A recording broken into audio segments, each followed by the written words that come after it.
페이지 볼게요. 310페이지. 310페이지.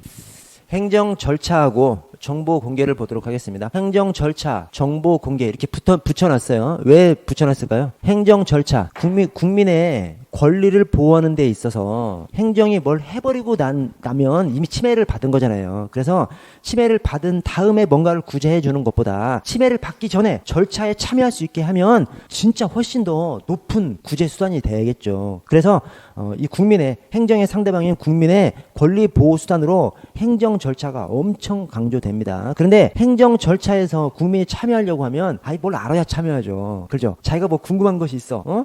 내가 이제 곧 행정 불이익한 처분을 받을 수도 있는데 그 불이익한 처분을 받을 수 있다고 할 때 왜 불이익한 처분을 받는지 그런 사유를 알아야 뭘 행정 절차에 참여해서 얘기를 할 거 아닙니까? 그래서 절차와 행정 절차와 정보 공개는 동전의 앞뒷면인 것이죠. 정보 공개가 제대로 돼야 행정 절차에 제대로 참여할 수가 있기 때문에 그래서 행정 절차와 이 정보 공개를 바로 옆에다가 깊은 관련이 있기 때문에 바로 옆에다 이렇게 넣어놓은 겁니다.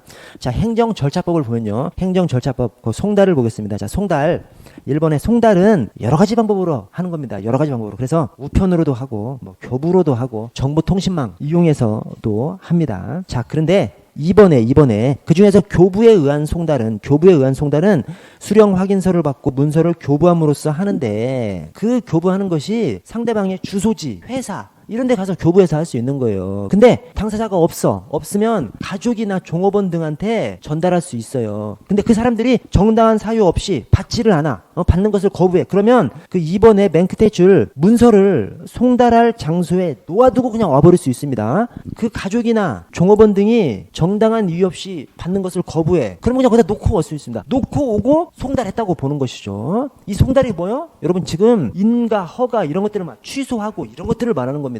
인가 허가 같은 걸 막 취소했어. 그러면 국민한테 알려줘야죠. 알려줘야 효력을 발생하지. 알려주지도 않고 효력을 발생할 수 없지 않습니까? 면허 취소했어. 운전면허 취소한 것을 알려줘야 되는 것이 알려주지도 않고 운전면허 취소의 효과가 일어나면 안 되는 것이죠.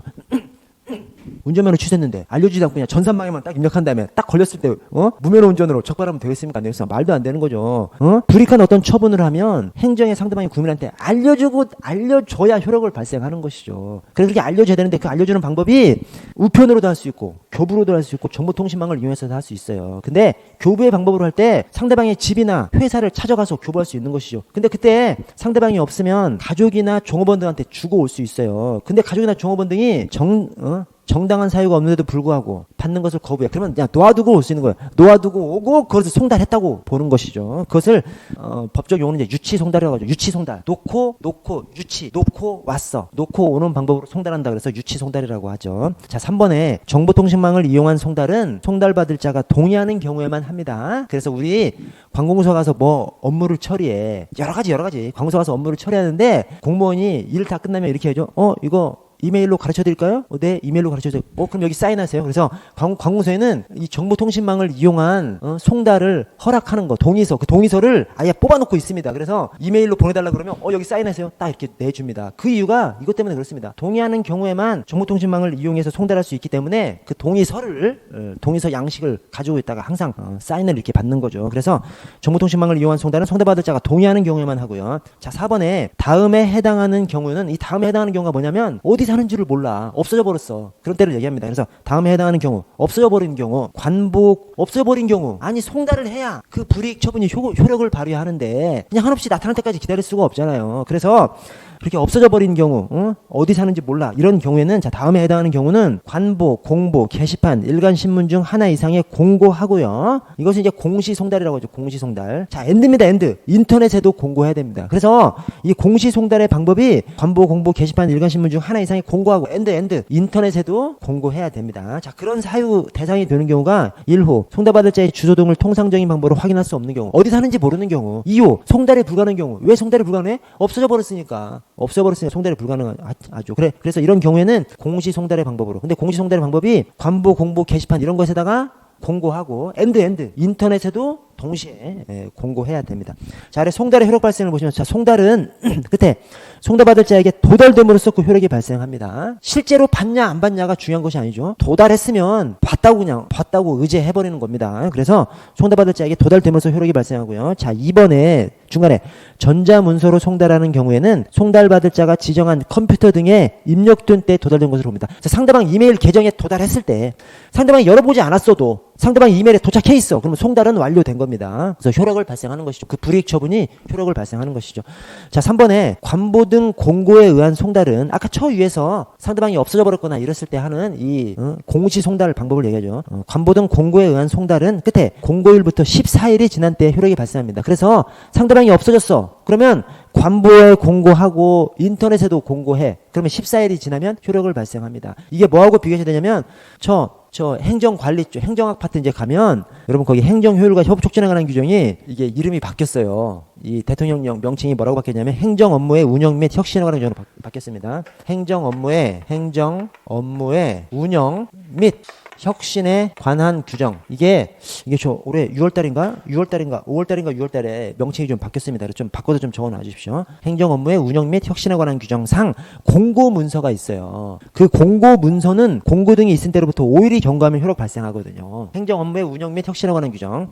그래서 이거랑 그거랑 비교하셔야 됩니다. 지금 행정절차법상 송달은 뭘 말하냐면 뭐 인가 취소, 허가 취소, 운전면허 취소 이런 것들을 얘기하는 거예요. 오케이? 국민의 권리 의무에 엄청난 영향을 미치는 것들을 얘기하는 것이죠. 저 행정 업무의 운영 및 혁신에 관한 규정상 공고 문서는 이건 별거 아니야. 그냥 시에서 운영하는 국가에서 운영하는 어느 공원, 국립공원 언제 좀 한 달 동안 문 닫는다. 이런 것들입니다. 이런 것들. 언제부터 공사 시작한다.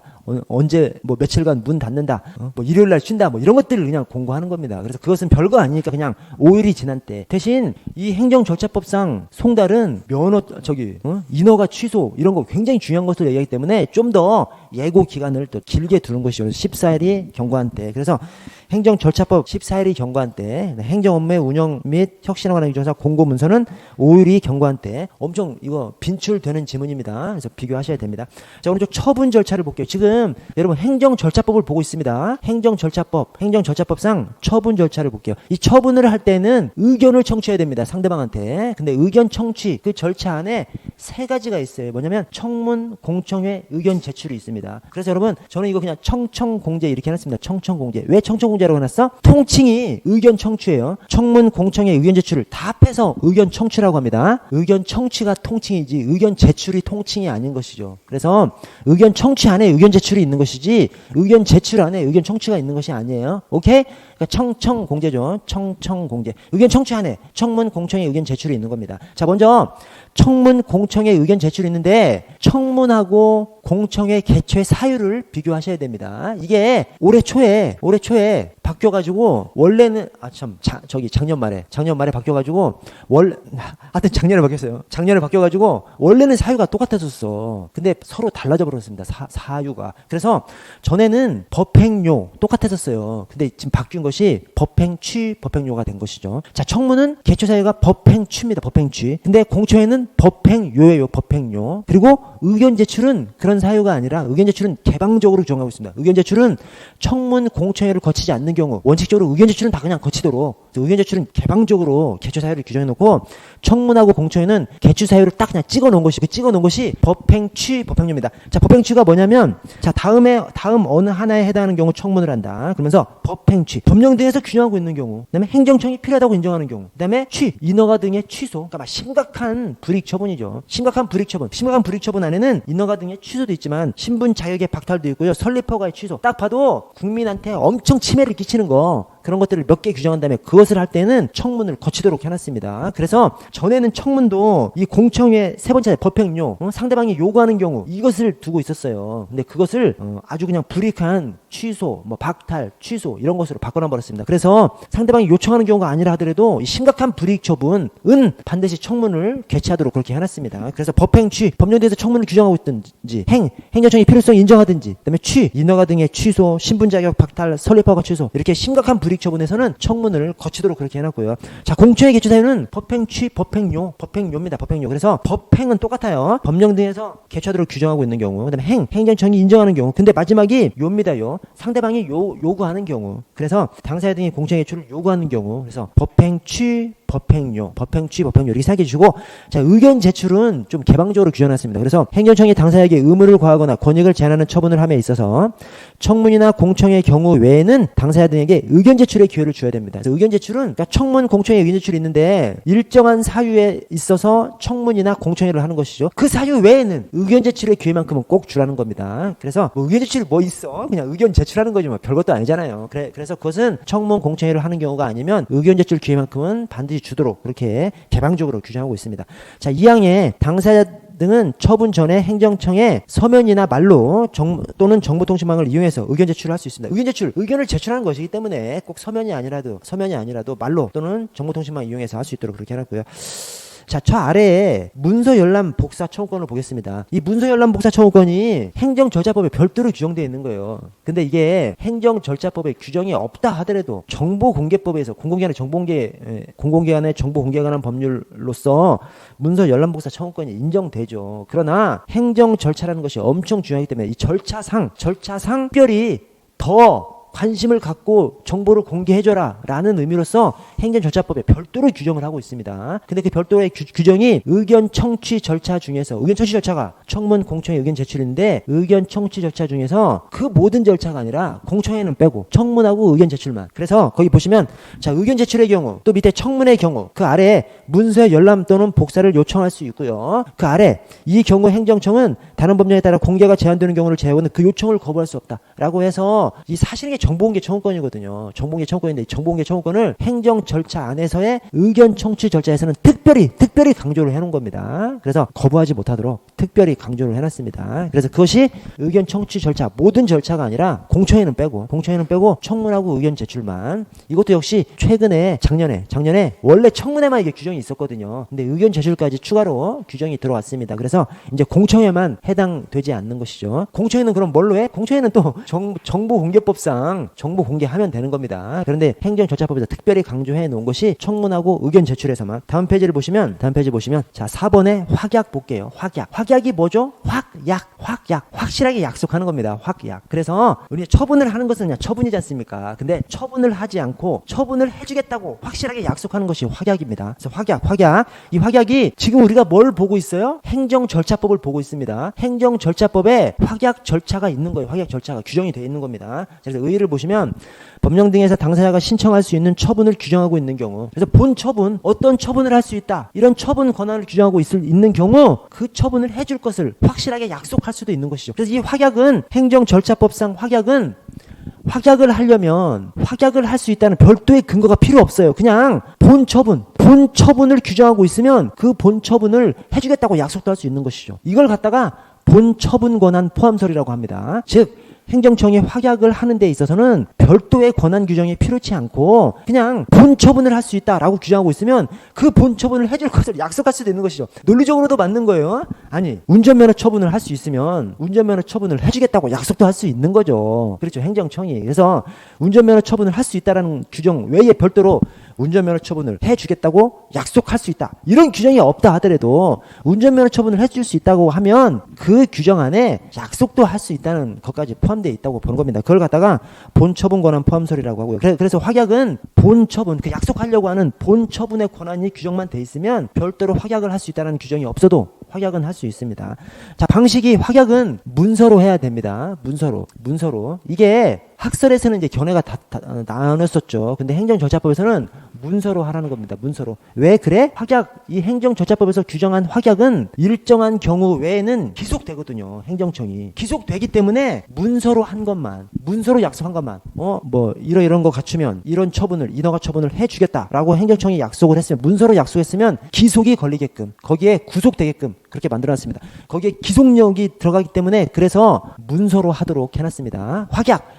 여러분, 이런 게 중요한 거예요. 왜냐면 확약, 우리 생각에 꼭 약속하는 거 아니야. 처분을 해줬다고 약속하는 거기 때문에 말로도 할 수 있을 것 같아. 아니 말로도 할 수 있지. 말로도 할 수 있지만 행정절차법에서 규정하고 있는 이 기속이 걸리는 확약, 행정절차법상 확약만큼은 말로 한 것은 해당이 안 되는 것이죠. 문서로 해야만 거기에 행정청이 기속되는 것이죠. 그래서 문서로 해야 합니다. 자, 기속의 예외. 행정청은 다음 어느 안에 해당하는 경우에는 확약에 기속되지 아니합니다. 그래서 첫 번째 법령 등이나 사정이 변경된 경우, 두 번째 위법한 경우. 그래서 법사위죠. 법사위. 이 법사위에는 기속이 걸리지 않고, 자, 법사위 기속되지 아니하니까 여기에 해당하지 않는 다른 경우는 확약에 기속되는 것이죠. 행정청이 확약을 해줬어. 법사위에 해당하지 않으면 행정청이 기속됩니다. 이 기속이 뭐요? 본 처분을 하도록 기속되는 것이죠. 그래서 이 확약은 문서로만 하도록 하는 겁니다. 왜냐? 거기에 기속이 걸려버리니까.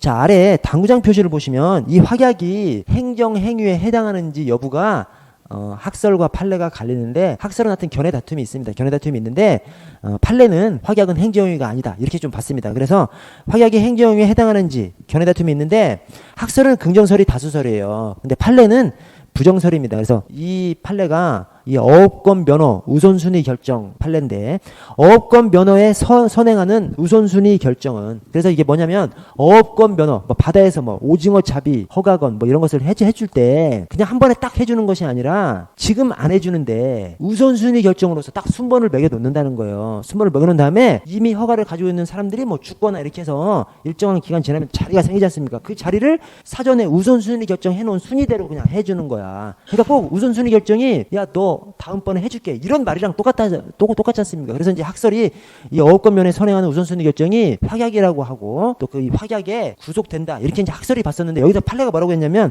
어업권 면에 선행하는 우선순위 결정은 그 아래 강학상 확약이 맞아. 근데 강학상 확약에 불과하고 행정처분은 아니래. 그래서 행정처분에 발생하는 여러 가지 효력 발생하지 않는다 이렇게 판례가 얘기했습니다. 그래서 확약 판례는 하여튼 행정처분이 아니다 이렇게 판례를 내렸습니다. 행정처분이 아니라고 보면 그 확약에 대해서 다툴 수 없게 되는 것이죠. 아래쪽에 행정상 입법력을 보시면 행정도 입법을 하지 않습니까? 법률 말고 법규명령을 만들잖아요. 그 법규명령을 만들 때 그 법규명령이 국민을 구속해버립니다. 그러니까 법규인 것이죠. 그래서 그 국민을 구속하기 때문에 사전에 예고를 함으로써 국민한테 대응할 시간을 주라고 하는 것이 행정상 입법 예고입니다. 그래서 첫 번째 줄 중간에 입법안을 마련한 행정청은 이를 예고해야 합니다. 자, 다만 상위 법령 등의 단순한 집행을 위한 경우 등에는 예고를 하지 아니할 수 있고, 그 예고 기간이 특별한 사정이 없으면 40일. 그래서 행정상 입법 예고 40일, 자치법규는 20일 이상입니다. 그래서 여러분 거기 그 옆에다가 이렇게 좀 적어 놓으시죠. 입사죠. 입사. 그다음에 자입니다. 입사, 자이 이렇게 좀 적어 놓으시고요. 자, 오른쪽 행정지도를 보시면 입사자이 행정지도, 지금 행정절차법 보고 있어요. 행정절차법에 행정지도가 규정되어 있습니다. 자, 의의 끝에 지도, 권고, 조언을 하는 것이 행정지도입니다. 지도, 권고, 조언이에요. 자, 그 아래 방식을 보시면 행정지도를 하는 자는 그 상대방에게 행정지도의 취지, 내용과 신분을 밝히래요. 이걸 갖다가 행정지도 실명제라고 합니다. 아, 진짜 그렇게 불러요. 행정지도 실명제. 즉, 행정지도를 할 때는 야, 신분 까고 해. 이 말입니다. 신분 까고 하는 거. 그거 갖다가 이제 행정지도 실명제라고 합니다. 자, 이번에 행정지도는 문서, 구두 모두 가능합니다. 왜? 지도, 권고, 조언이니까. 지도, 권고, 조언이 말로 하는 거지 뭐. 그죠? 그래서 행정지도 문서로도 할 수 있고 말로도 할 수 있습니다. 이게 아까 확약이랑 다르죠. 확약은 문서로만 하라며. 아까 행정절차법에서 확약 문서로만 하라고 하는 건데, 이 행정지도는 문서로도 할 수 있고 지도, 조언, 지도, 권고, 조언이기 때문에 문서로도 할 수 있고 말로도 이제 할 수 있는 것이 이 확약이고요. 그래서 행정지도는 문서, 구두 모두 가능합니다. 다만 행정지도가 말로 이루어지는 경우에 서면 교부를 요구하면 직무수행에 특별한 지장이 없으면 이를 교부해야 되면서 원칙적으로 교부해야 되는 것이죠. 말로 했는데 서류로 달라라고 하면 서면으로 교부해야 됩니다. 대신 직무수행에 특별한 지장이 있으면 또 교부 안 해도 되는 거예요. 예외는 있습니다. 예외는 직무수행에 특별한 지장이 없으면 교부해야 한다기 때문에 직무수행에 특별한 지장이 있으면 교부하지 않을 수도 있는 것이죠. 자, 맨 아래 관련 이론을 보시면 행정지도는 지도, 권고, 조언이기 때문에 비권력적 사실행위입니다. 강제로 하는 것이 아니죠. 강제로 강행하는 것이 아닙니다. 그래서 비권력적 사실행위이기 때문에 법적 근거가 없어도 돼요. 여기서 말하는 법적 근거가 없어도 된다는 것은 작용법적 근거는 없어도 된다는 겁니다. 조직법적 근거는 당연히 모든 행정적인 조직법적 근거는 당연히 있어야 되는 것이고, 특별한 설명 없이 법적 근거라고 하면 작용법적 근거입니다. 그래서 작용법적 근거는 없어도 되고요. 자, 이번에 행정소송의 대상이 아닙니다. 행정행위가 아니에요. 행정지도는 비권력적 사실행위이기 때문에 여러분 행정처분은 권력적 행위입니다. 행정처분은 운전면허 취소처분 딱 그냥 권력적 처분이 권력적 행위죠. 자, 비권력적 사실행위이기 때문에 행정소송의 대상이 아니고요. 행정행위가 아니기 때문에. 자, 그러나 세 번째 국가배상 청구 소송은 가능하다고 합니다. 이게 조금 언밸런스가 있어. 왜냐면 행정지도는 강제되지 않는 거거든요. 근데 이 행정지도에 대해서 행정지도 국민이 손해를 입으면 국가배상 청구 소송 가능하다. 이렇게 그냥 맞는 지문으로 얘기합니다. 이런 판례가 있거든. 근데 그 판례가 뭐요? 그 판례가 강제성이 인정됐을 때를 얘기하는 겁니다. 근데 사실은 행정지도 강제성이 인정되면 행정지도가 아니지. 그렇죠? 그러나 행정지도 관련해서 사실상의 강제성이 인정되기 때문에 국가배상을 인정해준 판례가 있거든요. 그걸 갖다가 그냥 이렇게 씁니다. 행정지도, 행정소송의 대상은 되지 않지만 위법해서 국민이 손해를 입으면 국가배상 청구의 대상은 된다. 이렇게 표현합니다. 그냥 맞는 지문으로 봅니다. 대신 행정지도 주로 임의적 작용이기 때문에 국가배상이 인정되지 않는 경우가 훨씬 많겠죠. 왜냐? 국가배상이 인정되려면 인과관계가 인정돼야 되거든요. 이 공무원의 위법한 직무 행위하고 그 국민의 손해 행위하고 인과관계가 인정돼야 되거든요. 근데 행정지도는 따르든지 말든지 임의적인 것으로 하기 때문에 인과관계가 인정되지 않죠. 아니 야 너 따르든지 말든지 아마 이렇게 하는 것이 좋을 거야 얘기했는데 그거 따랐다고 해서 말한 사람한테 책임지게 할 수가 없는 거지 않습니까? 그래서 그런 인과관계가 인정되지 않기 때문에 그래서 이 행정지도하고 국가배상 관련해서 여기 행정소송은 불가능하지만 국가배상 청구소송은 가능하다. 맞는 지문으로 봅니다. 그러면서 또 그 국가배상이 인정받기 힘들다는 서술도 또 맞는 지문으로 봅니다. 그래서 한번 들어보십시오. 행정지도, 국가배상 청구에 있어서 인과관계 인정이 쉽지 않다. 인과관계 인정이 쉽지 않다. 그 말은 곧 국가배상 책임이 인정되기 어렵다는 거죠. 대부분 그렇죠. 왜냐? 지도 권고 조언. 임의적으로 야 이렇게 하는 것이 좋을 거야. 따르든지 말든지 네 맘대로 해. 이것이 행정지도이기 때문에 인과관계가 인정이 안 되거든요. 그래서 주로 국가배상이 인정 안 돼요. 그러나 특정 판례에서 이건 사실상의 강제성이 인정되기 때문에 인과관계를 인정해버린 판례가 있거든요. 그 판례를 갖다가 국가배상 청구 가능하다. 이렇게 맞는 지문으로 얘기해버립니다. 그러나 인과관계 인정이 쉽지 않아서 국가배상 청구가 어렵다. 이런 표현도 맞는 지문으로 봐버립니다. 그래서 그 양면성 좀 생각을 좀 해주시고요. 여러분 다음 페이지 공공기관의 정보 공개에 관한 법률을 보도록 하겠습니다. 자, 정보공개법. 자, 여기서 말하는 정보는 싸그리 다 들어갑니다. 그래서 문서, 전자문서 포함되고 막 모든 거 뭐 싹 다 들어가고 그다음에 공공기관 또 싸그리 다 들어가요. 여러분 뭐 행정부의 정보 공개에 관한 법률이 아니잖아요. 공공기관의 정보 공개에 관한 법률이기 때문에 각종 공공기관 예컨대 뭐 공사, 공단 싸그리 다 들어갑니다. 그래서 타 헌법기관 다 들어가고 공사, 공단도 다 들어가고요. 자, 제도 총괄은 행안부 장관이 하고요. 자, 그 밑에 정보 공개 원칙이 나오는데요. 여러분 이 공공기관의 정보 공개법 저는 꼭 이 말씀을 드리고 싶어요. 뭐냐면 이 정보 공개법이 엄청 잘 만들어진 법률이에요. 저는 법을 만들려면 이렇게 만들어야 된다고 생각해요. 왜냐? 그 취지에 맞게. 그렇죠. 취지에 맞게. 이 정보공개법은 뭐예요? 정보를 공개하려는 법이지 않습니까? 하여튼 정보를 어떻게든 공개하려고 하는 법률이 이 정보공개법입니다. 그래서 그 내용을 보면 나와요. 뭐냐면 자, 첫 번째 공개 원칙 둘째 줄에 눈 뜨시고 기지개 한번 켜시고 눈 뜨시고 여러분 힘내세요. 5분 남았어요. 자, 공개 원칙에 별표 옆에 하나 쳐주세요. 자, 둘째 줄에 적극적으로 공개해야 한다. 자, 부분 공개 옆에도 별표 하나 쳐주세요. 자, 첫째 줄에 비공개 대상 부분과 공개 가능한 부분이 혼합되어 있는 경우 아래 끝에 두 부분을 분리할 수 있는 경우에는 비공개 대상 부분을 제외하고 공개해야 한다. 뭔 말이냐면 공개는 전체 공개건 부분 공개건 강행적으로 공개해야 한다라고 해놨습니다. 왜? 이 정보공개법은 어떻게든 정보를 공개하려고 하기 때문에 공개는 공개해야 한다. 오히려 비공개 대상 정보가 공개하지 아니할 수 있대요. 우리 생각에는 꼭 비공개는 꼭 절대 공개하면 안 될 것 같고 그래서 비공개 대상 정보를 공개하지 아니해야 한다. 이렇게 규정하고 있을 것 같은데 그렇지 않다니까요. 비공개 대상 정보는 공개하지 아니할 수 있다. 공개는 어떻게든 공개해야 한다. 가행 규정을 해놨습니다. 잘 만든 법률인 것이죠. 그 취지에. 자, 청구권자가 모든 국민은 정보의 공개를 청구할 권리를 가집니다. 그래서 이걸 갖다가 뭐 법률상 이해관계 있으면 이렇게 사족을 달면 틀립니다. 법률상 이해관계가 없어도 정보공개 청구권을 가지거든. 그래서 이게 사족을 달면 틀리고요. 외국인 정보공개 청구에 관해서는 대통령령을 정한다. 즉 대통령령이 정하는 바에 따라서 외국인도 정보공개 청구권을 가집니다. 자, 아래 비용부담. 여러분 제가 112 상황실장 하는데 우리 이제 그 112 신고 처리 지금은 지구대 파출소도 다 관할하는 112 종합 상황실장을 하는데 거기 단골 정보공개 청구권자가 있어요. 누구냐면 레카차 기사들이 왜 단골이냐면 지나가다 사고만 나면 무조건 신고해. 저 사람 음주했는지 좀 살펴봐 주세요. 음주한 것 같아요. 왜 그러냐면 어떤 교통사고가 났는데 음주운전님이 밝혀지면 최초에 신고한 사람한테 보험회사에서 보상금을 줍니다. 그 보상금이 일정 비율을 주나 봐. 그래서 많이 받을 때는 몇백만 원 받기도 하는 거예요. 통상은 한 몇십만 원 받고 많이 받을 때는 몇백만 원도 받는 거예요. 그래서 레카차 기사들은 사고가 딱 나서 무조건 신고부터 하는 거죠. 음주 확인한 다음에 신고하면. 왜냐면 신고한 모든 사람한테 보상금을 주는 것이 아니라 최초 신고한 한 사람한테만 보험회사에서 보상금 주거든요. 왜냐면 음주 사실이 밝혀지면 보험회사에서는 돈을 훨씬 적게 쓰지 않습니까? 그러니까 그 중에서 일부분을 주는 것이죠. 그래서 레카차 기사들은 사고 나서 무조건 신고부터 하고 보는 거예요. 그러다가 알아봐서 그러니까 사고나 그 다음에 이제 전화하는 것이죠. 음주운전인 것이 밝혀지면 그 음주운전인가요? 제가 최초 신고한 거 맞나요? 최초 신고한 거 맞다고 하면 112 신고 처리 내역서를 떼어다가 보험회사에다 제출하면 이제 그 보상금을 타는 거죠. 근데 한 번은 엄청 싸우고 있어요. 우리 직원하고 레카차 기사하고 복도에서 엄청 싸우고 있어요. 왜냐면 우리가 이제 112 상황실은 못 들게 하거든요. 112 상황실은 통제구역이지 않습니까? 암기, 상무, 조탄비에서 하여튼 상황실 들어간 것은 다 통제구역이거든요. 제한지역, 제한구역, 통제구역 중에서 최고 중요한 통제구역. 민간인 못 들어옵니다. 그래서 항상 그거 받을 때 1층에 있으라고 하든지 복도에 오라고 해서 복도에서 갖다 주고 막 그래요. 근데 복도에서 막 싸우고 있어요. 왜 싸우는가 봤더니 아니 이 정보공개 청구 비용이 이 사람한테 받는 거죠. 미쳤어 우리 돈으로 하게 그렇죠? 복사비 정도 받는 거죠. 근데 장당 50원을 받는 거예요. 근데 50원을 내려고 우리는 계좌이체로만 받거든요. 그게 계좌이체로만 받으니까 50원을 내려고 500원의 계좌이체 수수료를 내야 되는 거야. 그건 자기 사정이고. 근데 그 사람이 이제 열을 받은 거예요. 아니, 나 50원 가져왔다. 100원 가져왔다. 이거 받으라는 거예요. 난 계좌이체로 못해주다. 이거 받아라. 우리 직원 안 된다. 우리는 계좌이체로만 받는다. 그래서 막 싸움이 난 거예요. 싸움이 나고 이제 간 다음에 제가 그랬어요. 야, 왜 싸워? 올려. 왜냐? 50원 내려고 500원 계좌이체 수수료 내니까 아까워서 그러는 거지 않습니까? 이걸 올려.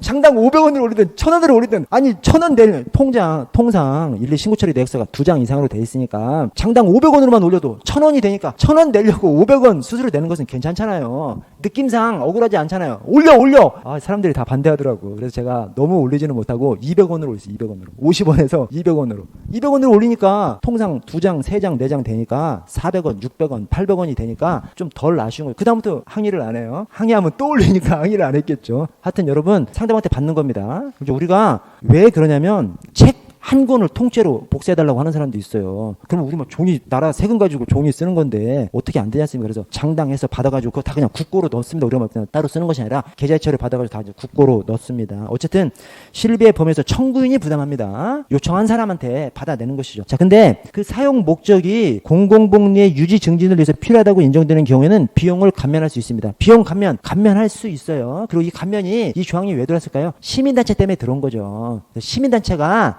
이 감면하는 사유가 공공복리의 유지 증진입니다. 질서 유지가 아니라 꼭 질서 우리 이제 경찰 공공공개나 정보 공개하는 법률이 경찰만 대상으로 하는 법률이 아니잖아요. 그래서 질서 유지가 아니에요. 왜냐? 이게 시민단체를 타겟으로 해서 만든 조문인데 시민단체가 질서 유지를 위해서 활동하는 것이 아니잖아요. 우리 모두 잘 살자고 일을 하는 것이 시민단체 않습니까? 그래서 그 시민단체가 공공복리의 유지 증진을 위해서 그렇게 일하는 것으로 판단되면 비용을 감면할 수 있습니다. 자, 청구 절차를 보시면 청구 옆에다도 별표 하나 쳐주겠어요? 제가 지금 별표 치는 것은 이 정보공개법이 잘 만들어진 것을 가리키는 것을 제가 별표 치라고 말씀드린 겁니다. 자, 청구 끝에 정보공개 청구서를 제출하거나 말로써 정보공개를 청구할 수 있대. 대단하지 않습니까? 아니 정보공개를 청구하는데 말로써도 청구할 수 있대. 제가 지금은 우리 승진 시험 과목에 실무정합이 있죠. 실무정합 안에도 이 정보공개법이 들어가 있어요. 그래서 지금은 이제 좀 많이들 알죠. 많이들 아는데 옛날에 좀 많이 모를 때 저는 우리 이제 경찰이 정보공개 청구가 들어오면 무조건 안 해주려고 그랬었어요. 저는 해줘. 무조건 해줘. 왜? 아니 행정부는 우리 경찰은 법 집행기관이지 않습니까? 법대로 하면 되는 거예요. 그렇지 않습니까? 아니 법에서 웬만하면 다 해주라는데 뭘 안 해줍니까? 그죠? 해주면 되지. 그죠? 우리 경찰이 막 숨기기를 좋아하는데 아무리 민감한 사항도요 그냥 공개해주면 되는 거야. 공개 안 해주면 상대방이 오히려 의심하는 거죠. 그렇지 않습니까? 공개 안 해주면 뭐 대단한 잘못이라도 한 것처럼 상대방이 의심하죠. 공개하고 잘못한 것은 사과하고 그러면 되는 거죠. 그렇지 않습니까? 그래서 이 정보공개법의 취지 자체가 이 정보공개 청구서를 제출하거나 말로서 정보공개를 청구할 수 있다. 이 말 안에 그냥 단순히 말로도 청구할 수 있다. 이걸로 끝나는 것이 아니라 어떻게든 가급적 정보공개 청구를 받고 가급적 공개를 해줘라라고 하는 입법권자의 의사가 담겨있는 내용이 바로 이 내용입니다. 자, 결정을 보시면 10일 내 공개 여부를 결정해야 됩니다. 근데 2번 첫째 줄 끝에 그 기간이 끝나는 날 다음 날부터 기산해서 10일 범위에서 연장할 수 있습니다. 그래서 다음 날부터 기산하는 거 사시선정범의 정의 이 정보공개 결정기간 연장이죠. 근데 이 다음 날부터 기산하는 사항의 이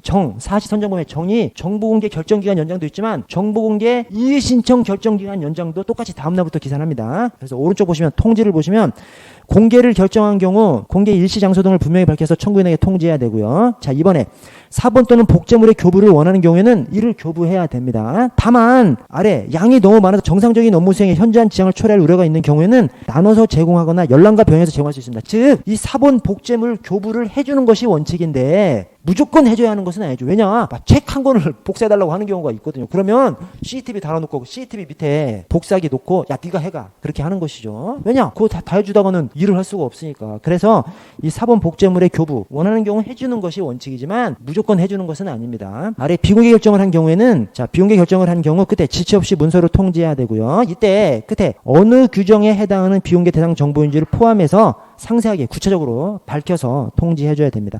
자, 아래 이의신청이 두 자리 끝에 자 결정 통지 이게 비공개 결정이죠. 비공개 결정 통지를 받은 날로부터 30일 이내고 또는 정보공개 청구 20일이 경과한 날. 정보공개 청구 20일이 경과한 날이 뭐예요? 10일 결정 기간이 있지 않습니까? 10일 결정 기간이 지났음에도 불구하고 결정을 하지 않아. 그런 때를 말하는 겁니다. 그래서 결정 통지를 받은 날 이것은 비공개 결정 통지를 받은 날이고 또는 정보공개 청구 20일이 경과한 날부터 그 두 가지 경우에 각 30일 이내에 이의신청을 할 수 있습니다. 이의신청은 문서로 하는 겁니다. 아까 정보공개 청구는 문서로 또는 말로써 할 수 있지 않습니까? 이의신청은 문서로만 하고요.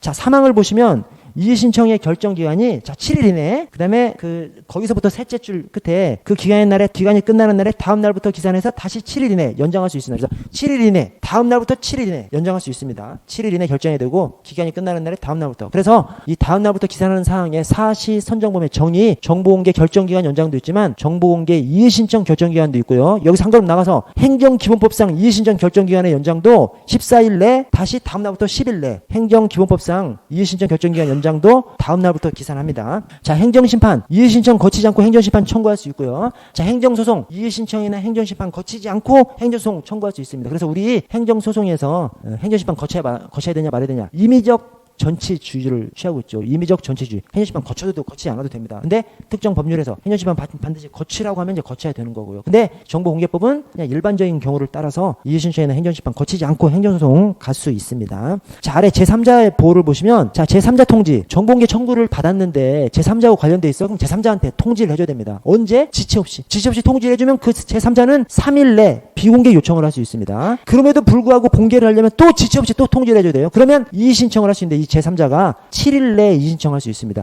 원래 정보공개 이의신청은 30일 내잖아요. 근데 제3자는 속전속결해서 권리구제 가능성을 좀 높이기 위해서 7일 내입니다. 7일 내. 제3자의 이의신청은 7일 내. 그래서 이 제3자는 하여튼 정보공개 청구를 받았는데 제3자하고 관련돼 있어. 그러면 지체 없이 알려줘야 돼요. 지체 없이 알려주면 3일 내 비공개 요청을 할 수 있고 그럼에도 불구하고 공개하려고 하면 또 지체 없이 알려줘야 돼. 그러면 7일 내 비공개 요청 7일 내 이의신청을 할 수 있습니다. 3일 내 비공개 요청 7일 내 이의신청 할 수 있고요.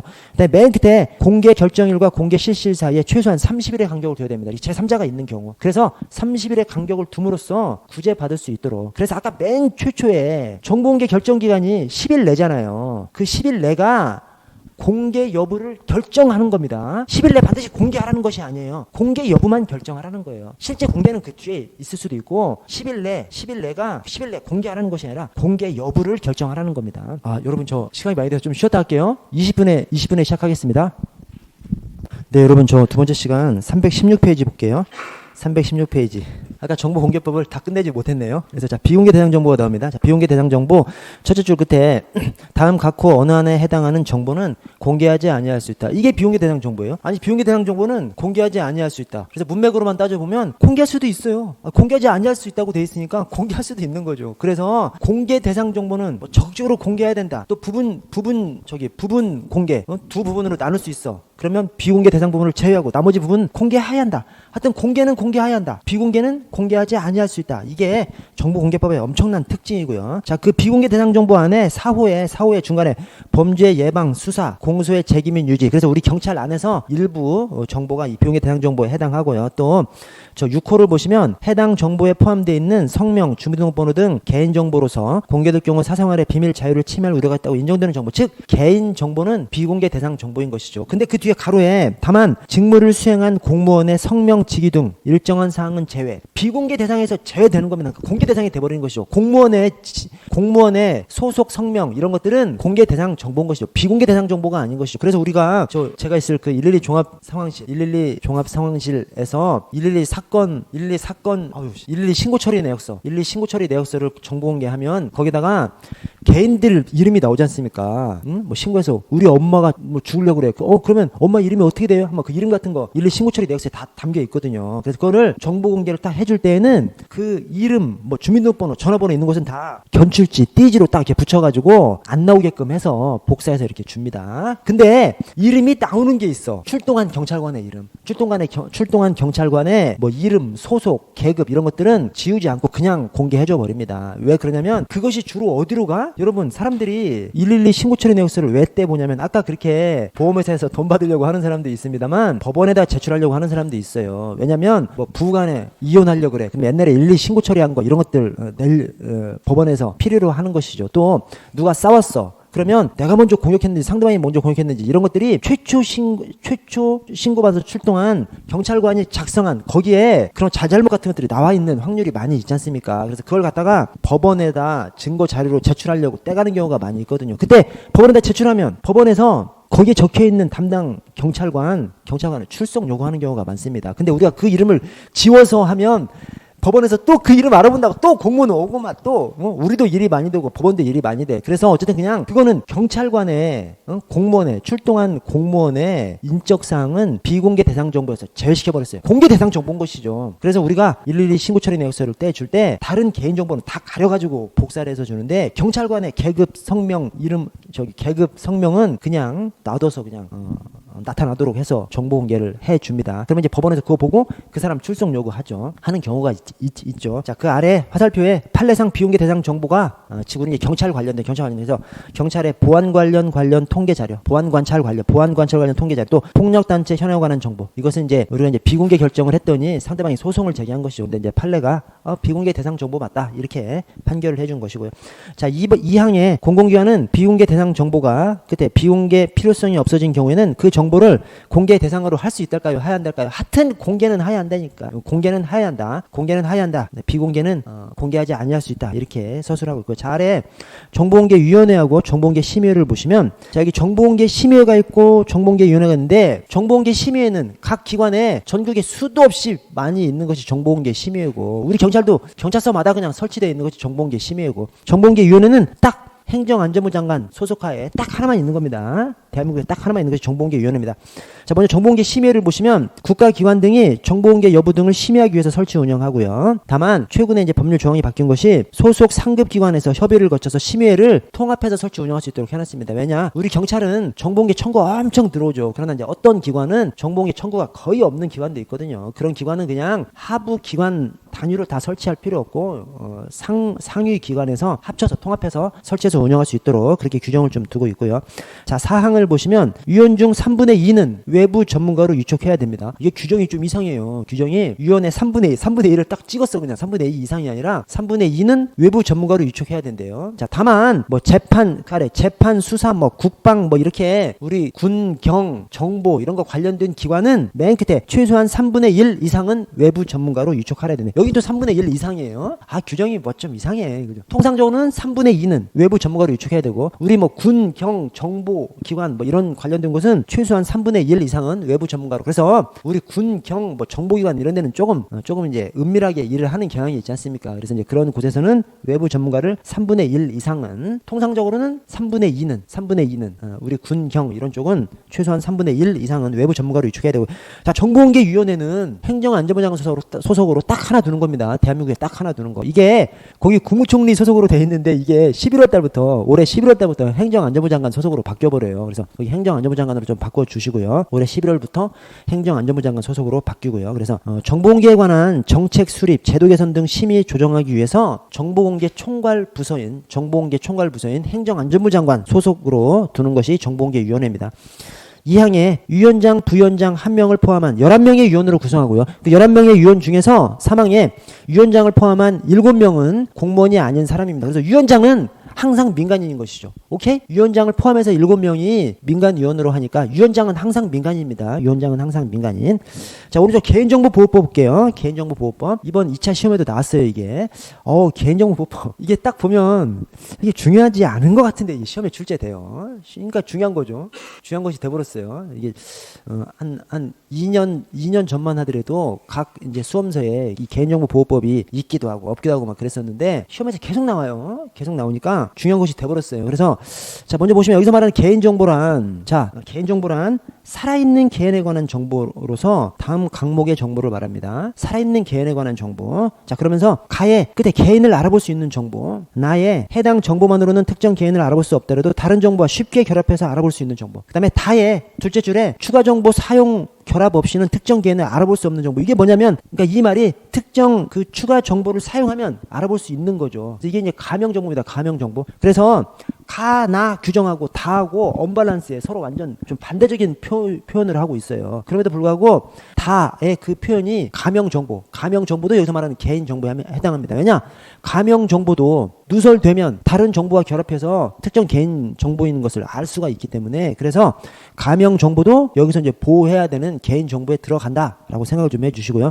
자, 그 아래 가명 처리, 이번에 시험 나온 것이 이겁니다. 가명 처리라는 개념이 있어요. 익명 처리라는 개념은 개인정보보호법에서 개념 정의를 하고 있지 않아요. 익명이 뭐죠? 이름을 숨긴 거죠. 이름을 아예 그냥 표시하지 않는 것이 익명입니다. 그래서 익명은 뻔히 의미가 있으니까 개념 정의를 안 해놨어요. 근데 가명 처리는, 자, 가명 처리란 일부를 삭제하거나, 이번에 이 가명 처리를 익명 처리로 해서 틀린 지문을 냈습니다. 근데 그 지문 중간에 일부를 삭제하거나를 전부를 삭제하거나 이렇게 또 만들어놨어. 그러니까 이중으로 틀린 지문을 만들어 놓은 것이죠. 여러분, 전부를 삭제하거나가 아니에요. 왜냐? 전부를 삭제하면 뭐가 되죠? 익명이 돼버리죠. 익명. 그죠? 이름을 그냥 지워버리면 익명이지 않습니까? 이름을 아예 밝히지 않은 것이 익명이니까 가명은 가짜 이름을 쓰는 거 아니에요. 가명은 가짜 이름을 쓰는 것이고 익명은 이름을 아예 안 쓰는 것이고, 그래서 익명이 이름을 아예 안 쓰는 거기 때문에 가명은 가짜 이름을 쓰는 것이고, 그래서 가명 처리가 일부를 삭제하는 겁니다. 전부를 삭제하면 그게 익명이 돼버리니까 아닌 거죠. 그거는. 그래서 일부를 삭제하거나 일부 또는 전부를 다른 글자로 대체하는 거죠. 일부 또는 전부를 다른 글자로 대체해서, 그래서 이제 가짜 이름, 가명을 만드는 거죠. 가짜 이름, 가명을 만드는 것이죠.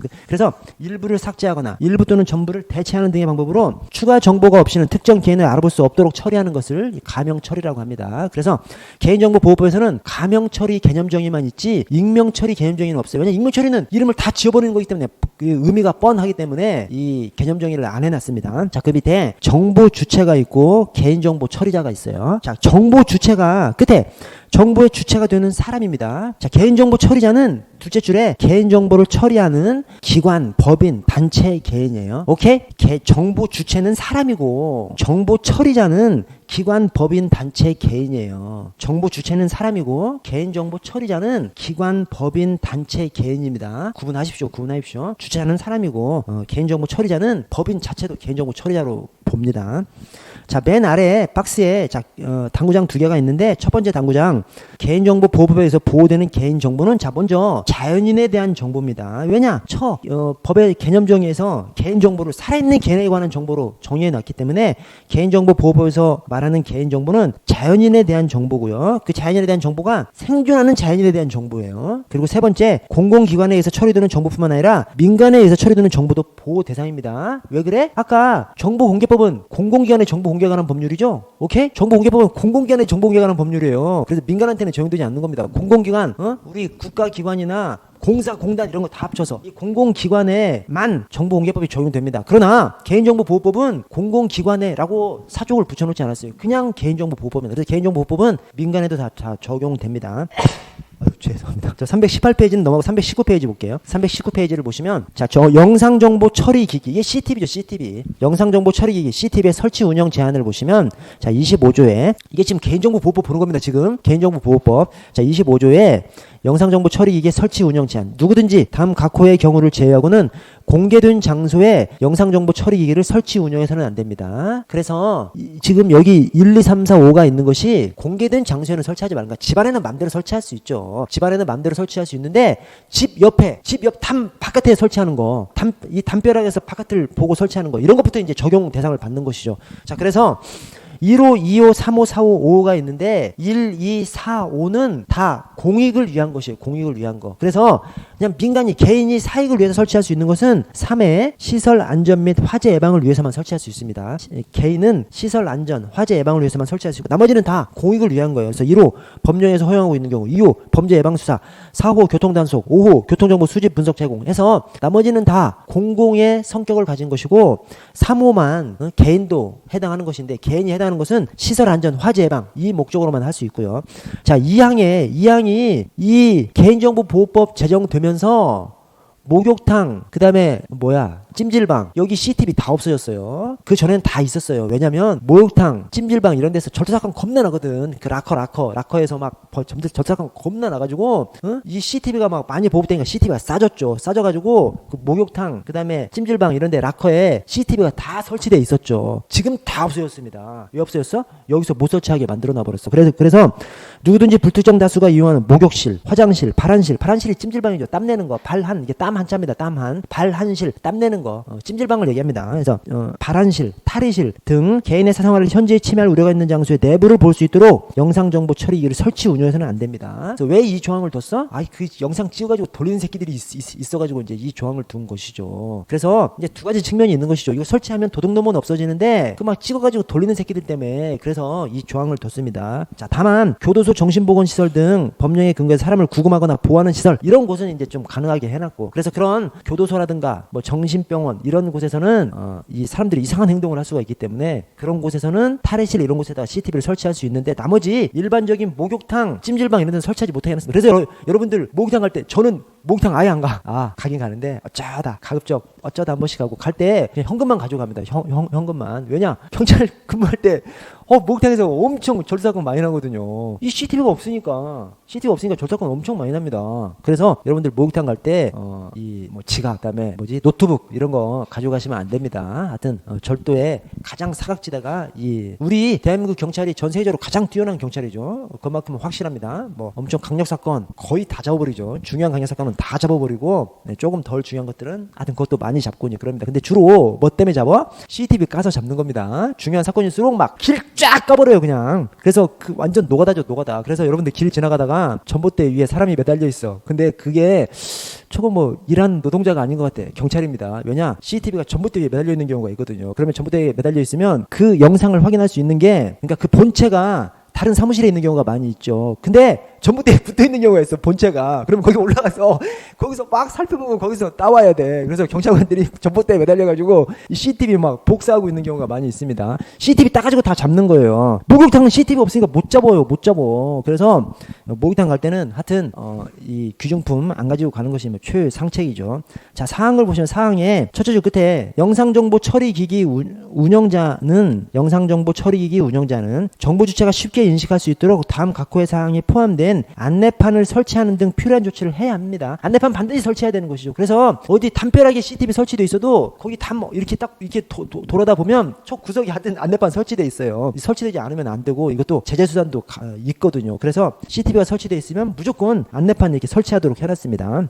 자, 5항에 영상정보 처리기기 운영자는 맨 끝에 녹음 기능은 사용할 수 없습니다. 그래서 우리 지구대 파출소에도 CCTV 있거든. 근데 우리 지구대 파출소 CCTV는 녹음 기능까지 다 가지고 있거든요. 근데 이 개인정보 보호법 이것 때문에 지구대 파출소에 있는 CCTV도 녹음 기능 끌 수 있도록 다 만들어놨어요. 그래서 평상시에는 꺼놓고 있습니다. 개인정보 보호법 때문에. 대신 사람들이 욕을 하거나 뭐 발로 차거나 이럴 때는 증거 수집을 위해서 이 증거 보존을 할 수가 있기 때문에 그때 녹음 기능을 켭니다. 그래서 사람들이 와서 욕해. 그러면 선생님 녹음 들어갑니다 하면서 이제 녹음 기능 켜는 겁니다. 그럼 이제 욕 안 하죠. 녹음한다고 하니까. 하여튼 이 개인정보 보호법이 우리 경찰도 막 적용을 하는 것이죠. 그래서 녹음 기능은 사용할 수 없도록 해놨고요. 자, 다음 페이지 경찰구제법을 보시면 경찰구제법 손해 전보와 행정쟁송이 있죠. 여러분, 손해 전보가 있고 그 다음에 행정쟁송이 있습니다. 자, 우리 행정법 안에서 적법으로 인한 피해는 손실이라고 하고 그 다음에 위법으로 인한 피해는 손해라고 하죠. 그래서 적법으로 인한 피해는 손실, 보상, 위법으로 인한 피해는 손해, 배상 이렇게 표현을 합니다. 그런데 그 손실보상하고 손해배상을 합하면 뭐라고 그래? 손해전보라고 얘기합니다. 그때는 그냥 손해자를 그냥 함께 써서 손해전보. 이 손해전보 안에는 손실보상하고 플러스 손해배상이 함께 들어간 것이 손해전보라고 하죠. 자, 행정쟁송은 행정심판하고 그 다음에 행정소송을 합하면 행정쟁송이라고 이름을 붙입니다. 그렇게 붙여요. 그래서 행정쟁송이 심판, 소송을 합한 개념이다. 이 두 가지를 다 합하면 뭐죠? 이 두 가지를 합하면 여기 행정구제가 되는 겁니다. 행정구제. 우리 이제 경찰학이니까 경찰구제라고 표현을 하지만 이제 행정구제, 경찰구제 똑같은 말이고, 그래서 손해전보, 돈으로서 구제해주는 거. 그다음에 행정쟁송, 그 처분을 직접적으로 따져가지고 취소하든지 하도록 해주는 거. 그래서 그걸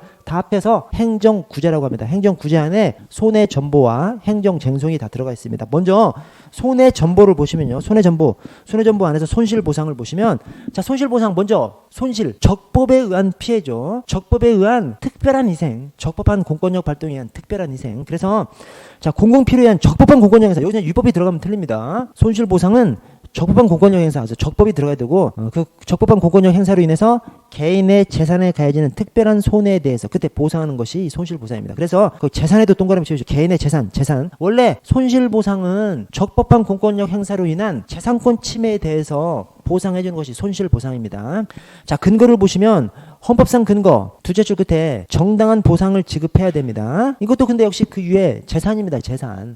자, 아래 법률상 근거 손실보상에 관한 일반법은 없어요. 우리 손해배상은 국가의 손해배상, 국가배상법이 있지 않습니까? 국가의 손해배상에 관한 일반법, 국가배상법이 있는데 손실보상은 손실보상법이 없어요. 대신 각 분야별로 별개 개별 법률들이 있는 것이죠. 그래서 뭐 토지 수용할 때는 토지보상법, 하천 관련해서는 하천법, 뭐 소방기원법 이렇게 개별적으로, 또 뭐 경직법 개별적으로 있습니다. 두 번째 슬래시에 경직법은 11조에 의해서 경찰관의 적법한, 맞습니다. 적법한 직무집행으로 인해서 생명, 신체, 재산, 우리 경직법이 특별한 거예요. 이게 원래 손실보상은 재산권 침해에 대해서 보상해 주는 것이 손실보상인데, 우리 경찰은 경찰력 집행하다 보면 이 다른 사람의 재산에 피해를 줄 수도 있지만 생명, 신체에도 피해를 줄 수 있잖아요. 그래서 특별히 여기 생명, 신체까지 넣은 겁니다. 그래서 우리 경직법에서 최초에 손실보상 규정 들어올 때는 재산만이었어요. 그때는 재산만이었는데 몇 년 지난 다음에 생명, 신체까지 함께 들어갔습니다. 경찰이 일하다 보면 적법하게 일하다가 뭐 재산을 침해할 수도 있고, 지금 막 순자차 막 하다가 다른 차 받아버릴 수가 있지 않습니까? 뭐 다른 차를 받아버릴 수 있고, 뭐 집을 받아버릴 수도 있고, 그런 것이고, 또 사람을 다치게 하거나 죽게도 할 수가 있기 때문에 특별히 우리 경직법에서는 손실보상 관련해서 생명, 신체까지 특별히 넣었어요. 원래 손실보상은 재산에만 관한 것인데 경직법은 특별히 생명, 신체까지 포함해서 생명, 신체, 재산상 이렇게 이제 넣은 것이고요. 자, 저 아래 보상 기준을 보시면 우리 헌법은 정당한 보상을 지급해야 된다. 이 정당한 보상이 뭐야? 그 아래 정당한 보상의 기준에 대해서 완전 보상설과 상당 보상설이 있는데, 다수설과 판례는 완전 보상설입니다. 완전 보상설. 그래서 정당 보상 의미는 완전 보상. 자, 321페이지. 손해배상 제도. 자, 이제 손실 보상을 봤으니까 손해배상을 보겠습니다. 손해배상. 국가의 손해배상이 국가배상이죠. 국가의 손해배상이 국가배상입니다. 자, 헌법하고 국가배상법하고 이 국가배상이 다르게 규정돼 있어요. 뭐냐면, 자, 배상 유형에서 헌법에서는 공무원의 직무상 위법행위로 인한 손해배상만 규정하고 있습니다. 이 영조물의 설치 관리 하자로 인한 손해배상은 규정하고 있지 않아요. 근데 국가배상법에서는 2조에서 공무원의 위법한 직무행위로 인한 손해배상을 규정하고 있고, 5조에서 영조물의 설치 관리상 하자로 인한 손해배상을 또 별도로 규정하고 있습니다. 그래서 이 국가배상의 종류는 국가배상법에서 하나 더 규정하고 있는 거예요. 자, 그런데 배상 주체는 국가배상법에서 더 줄여놨어요. 그래서 헌법에서는 국가 또는 공공단체라고 하면 각종 공사, 공단 이런 거 싸그리 다 들어가는 것이죠. 근데 국가배상법에서는 국가 또는 지방자치단체로 한정을 해놨습니다. 그래서 이거 하여튼 알아두셔야 되고요. 그래서 배상의 유형은 국가배상법에서 하나 더 늘어났어. 그러나 배상 주체는 국가배상법에서 줄여놨습니다. 국가 또는 지방자치단체로 줄여놨습니다. 자, 아래 2번에 공무원의 위법한 직무행위에 대한 손해배상 1번 배상 책임의 요건이, 이게 옛날에 제가 이럴 때 공직 고유인손 이렇게 공직은 고유인손에 들어가 있다 이렇게 뭐 외웠었는데, 하여튼 뭐 그렇게까지 외우실 필요는 없고요. 요건이, 자, 공무원 직무 집행하면서 고의과실로 대한 행위에다가 형합해만 좀 칠해 주십시오. 고의과실로. 그 다음에 법령에 위반해서 타인에게 손해가 발생해야 되고요. 처 밑에 6번을 보시면 상당 인과관계까지 있어야 됩니다. 자, 타인에게 손해 발생 관련해서 디귿번에 이중배상 금지 규정이 있어요. 이 이중배상 금지 규정이 원래 국가배상법에 있었는데 3공화국 당시에는 국가배상법의 규정이 있었죠. 근데 3공화국 대법원에서 그때는 이제 헌법재판권이 대법원에 있었는데 대법원이 유연 판결을 해버렸죠. 그랬더니 4공화국 헌법, 유신헌법을 만들면서 헌법에다 그냥 들이밀어 넣어놔 버렸어요. 그래서 헌법에 있는 규정입니다. 이게 헌법에 군인, 군무원, 경찰 공무원, 예비군 대원이 전투 훈련 등 직무집행과 관련해서 전사순직 또는 공상을 입은 경우 끝에 보상을 지급받을 수 있을 때는 국가 배상은 금지되는 것으로. 원래 보상 따로 배상 따로죠. 이 보상은 아니 공직을 수행하다가 죽거나 다쳤어. 보상 받아야지. 배상은 누군가의 위법한 행위로 인해서 그렇게 다친 거야? 그럼 위법한 행위를 한 사람한테 배상은 별도로 받아야 되는 거죠. 그래서 법적으로는 보상 따로 배상 따른 거예요. 아니 근데 이게 헌법의 규정이 있기 때문에 또 유연은 아닌 거야 또. 그래서 지금 이중배상 금지되고 있습니다. 그래서 우리 경찰 공무원이 전투 훈련 이런 거 관련해서 근데 또 판례는 일반 직무 집행까지 들어간다는 거야. 그래서 경찰관이 근무를 하다가 다른 공무원의 위법한 행위로 인해서 죽거나 다쳤어. 그러면 이제 보상을 받죠. 보상을 받는데 추가로 국가배상은 받지 못하도록 해놨습니다. 그래서 이게 그냥 경찰관이 그냥 죽거나 다친 경우가 아니라 다른 공무원의 위법한 행위로 이제 죽거나 다쳤을 때 그냥 죽거나 다쳤으면 보상만 받는 것이고 대신 다른 공무원의 위법한 직무행위로 인해서 죽거나 다쳤을 때 즉 다른 경찰 공무원이 뭐 총기 사용 수칙을 지키지 않아서 총을 쐈는데 그것이 삥 돌아서 경찰관이 맞아버릴 수가 있지 않습니까? 그런 경우를 얘기하는 것이죠. 그럴 때 그러니까 그냥 경찰관이 직무집행 중에 죽거나 다쳤으면 보상만 받고 끝나는 것인데 다른 공무원의 위법한 직무행위로 인해서 죽거나 다치면 보상 따로 받고 배상 따로 받아야 되는 거예요 원래. 그런데 이중배상 금지 규정에 의해서 우리 경찰이나 군인 이런 사람들은 보상만 받고 배상은 받지 못하도록 그렇게 좀 규정이 되어 있습니다. 자, 아래 관련 판례를 보시면 자, 전투경찰 수녀 전경은 손해배상 청구가 제한되는 그러니까 이중배상 제한되는 군인, 군무원, 경찰 공무원 또는 예비군 대원에 해당합니다. 이 해당하면 좋은 거예요, 나쁜 거예요? 안 좋은 거죠. 해당하면 별도로 국가배상은 받을 수 없으니까 안 좋은 거죠. 보상만 받고 끝나야 되니까 안 좋은 건데 하여튼 전경도 거기에 속한다고 판례가 봤고요. 그 다음에 이번에 경찰 공무원이 전투훈련 등 직무집행과 관련해서 순직한 경우에는 전투훈련 또는 이에 준하는 직무집행뿐만 아니라 일반 직무집행에 관해서도 배상 책임이 제한된다. 이게 대법원 판례입니다. 자, 다음 페이지 보시면 배상 책임의 내용. 자, 배상 책임자가 국가배상법에 어떻게 되어 있냐면 자, 원래 이제 국가와 지방자치단체인데요. 국가와 지방자치단체인데 자, 이 항에 공무원의 선임 감독자와 그 끝에 비용 부담하는 자가 동일하지 아니한 경우 비용 부담하는 자도 손해배상 책임이 인정됩니다. 그래서 선임 감독자, 비용 부담자 누구한테도 제기할 수 있다는 거예요. 그래서 행정 주체가 누구누가 있죠? 국가의 행정 주체는 대한민국 딱 하나고 대신 자치단체는 자치단체별로 다 행정 주체성을 가지고 있거든요. 그래서 뭐 서울시, 관악구 다 자체 법인을 가지고 있습니다. 자, 그런데 우리 그 피해를 보는 국민 입장에서는 궁극적으로 누가 주체인지 잘 모르겠죠. 서로 막 얽혀 있을 때는 어떤 업무가 막 얽혀 있으면 모르겠죠, 잘. 그때 관련이 있다고 생각하는 누구한테라도 청구할 수 있다는 겁니다. 그래서 예를 들어서 지금 이제 자치경찰제가 도입되지 않습니까? 그래서 자치경찰 사무 관련해서 관악경찰서 경찰 공무원의 위법한 직무집행을 해서 국민이 어떤 피해를 봤어. 그때 그 관악경찰서 경찰 공무원은 국가 소속 국가경찰 공무원이잖아요. 근데 자치경찰 사무 관련해서 위법한 직무행위로 국민이 피해를 봤어. 그럼 자치경찰 사무의 최종적인 귀속 주체는 자치단체입니다. 자치단체. 시도, 서울시죠. 서울시. 지금 시도 기준으로 하니까 서울시입니다. 이때 그 피해를 본 국민은 어디를 상대로 제기해도 된다는 거예요. 대한민국을 상대로 국가배상 소송을 제기해도 되고 서울시를 상대로 국가배상 소송을 제기해도 된다는 겁니다. 그 말입니다. 그래서 관련이 있다고 생각되는 누구를 대상으로 해서도 제기할 수 있다라고 하는 것이 이 비용 부담하는 자도 손해배상 책임이 인정된다. 이 표현입니다.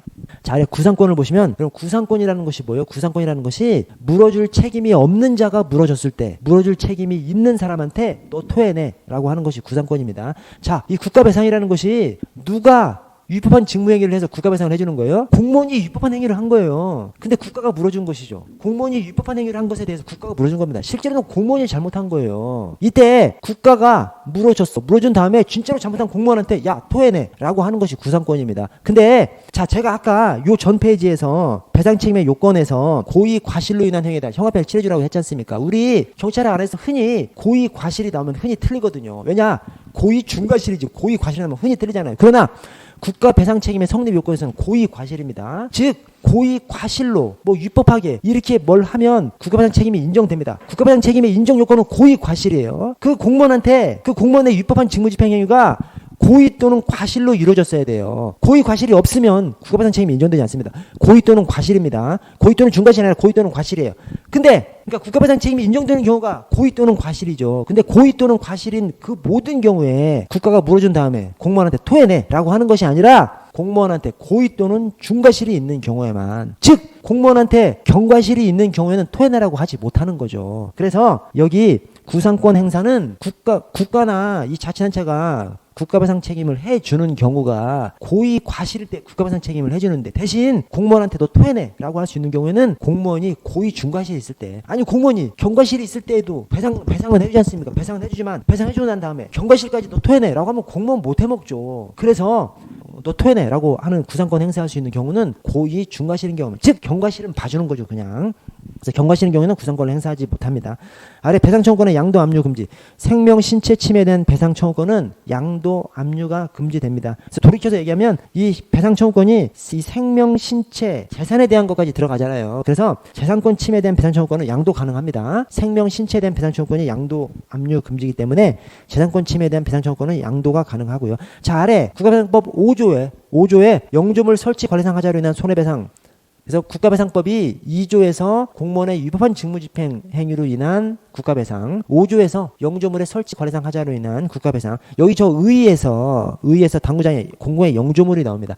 원래 행정법에서 말하는 영조물은 뭐예요? 공적 목적에 제공된 인적 물적 결합체를 영조물이라고 합니다. 딱 영조물이 뭐냐면 국립대학, 국립병원 이런 게 영조물입니다. 왜냐 거기에 공적 목적에 제공된 인적 물적 결합체. 그래서 국공립대학, 국공립병원에 다 공적 목적으로 사용하고 있고요. 또 거기에 시설도 있고 사람들도 있잖아요. 그래서 공적 목적에 제공된 인적 물적 결합체, 국공립대학이나 국공립병원, 이게 딱 영조물의 예입니다. 그런데 국가배상법에서 말하는 공공의 영조물은 그런 학문적인 의미의 영조물이라고 보지 않고 그냥 학자나 판례가 그냥 곡물이라고 봅니다. 이 곡물은 뭐요? 공적 목적에 제공된 것, 공적 목적에 제공된 물건이 곡물이거든요. 그래서 이 곡물에는 인공 곡물, 자연 곡물 이렇게 있습니다. 그래서 인공 곡물, 자연 곡물 다 합해서 어쨌든 공적 목적에 제공된 이 곡물을 의미한다고 보는 것이 이 영조물입니다. 영조물은 하여튼 곡물을 의미한다.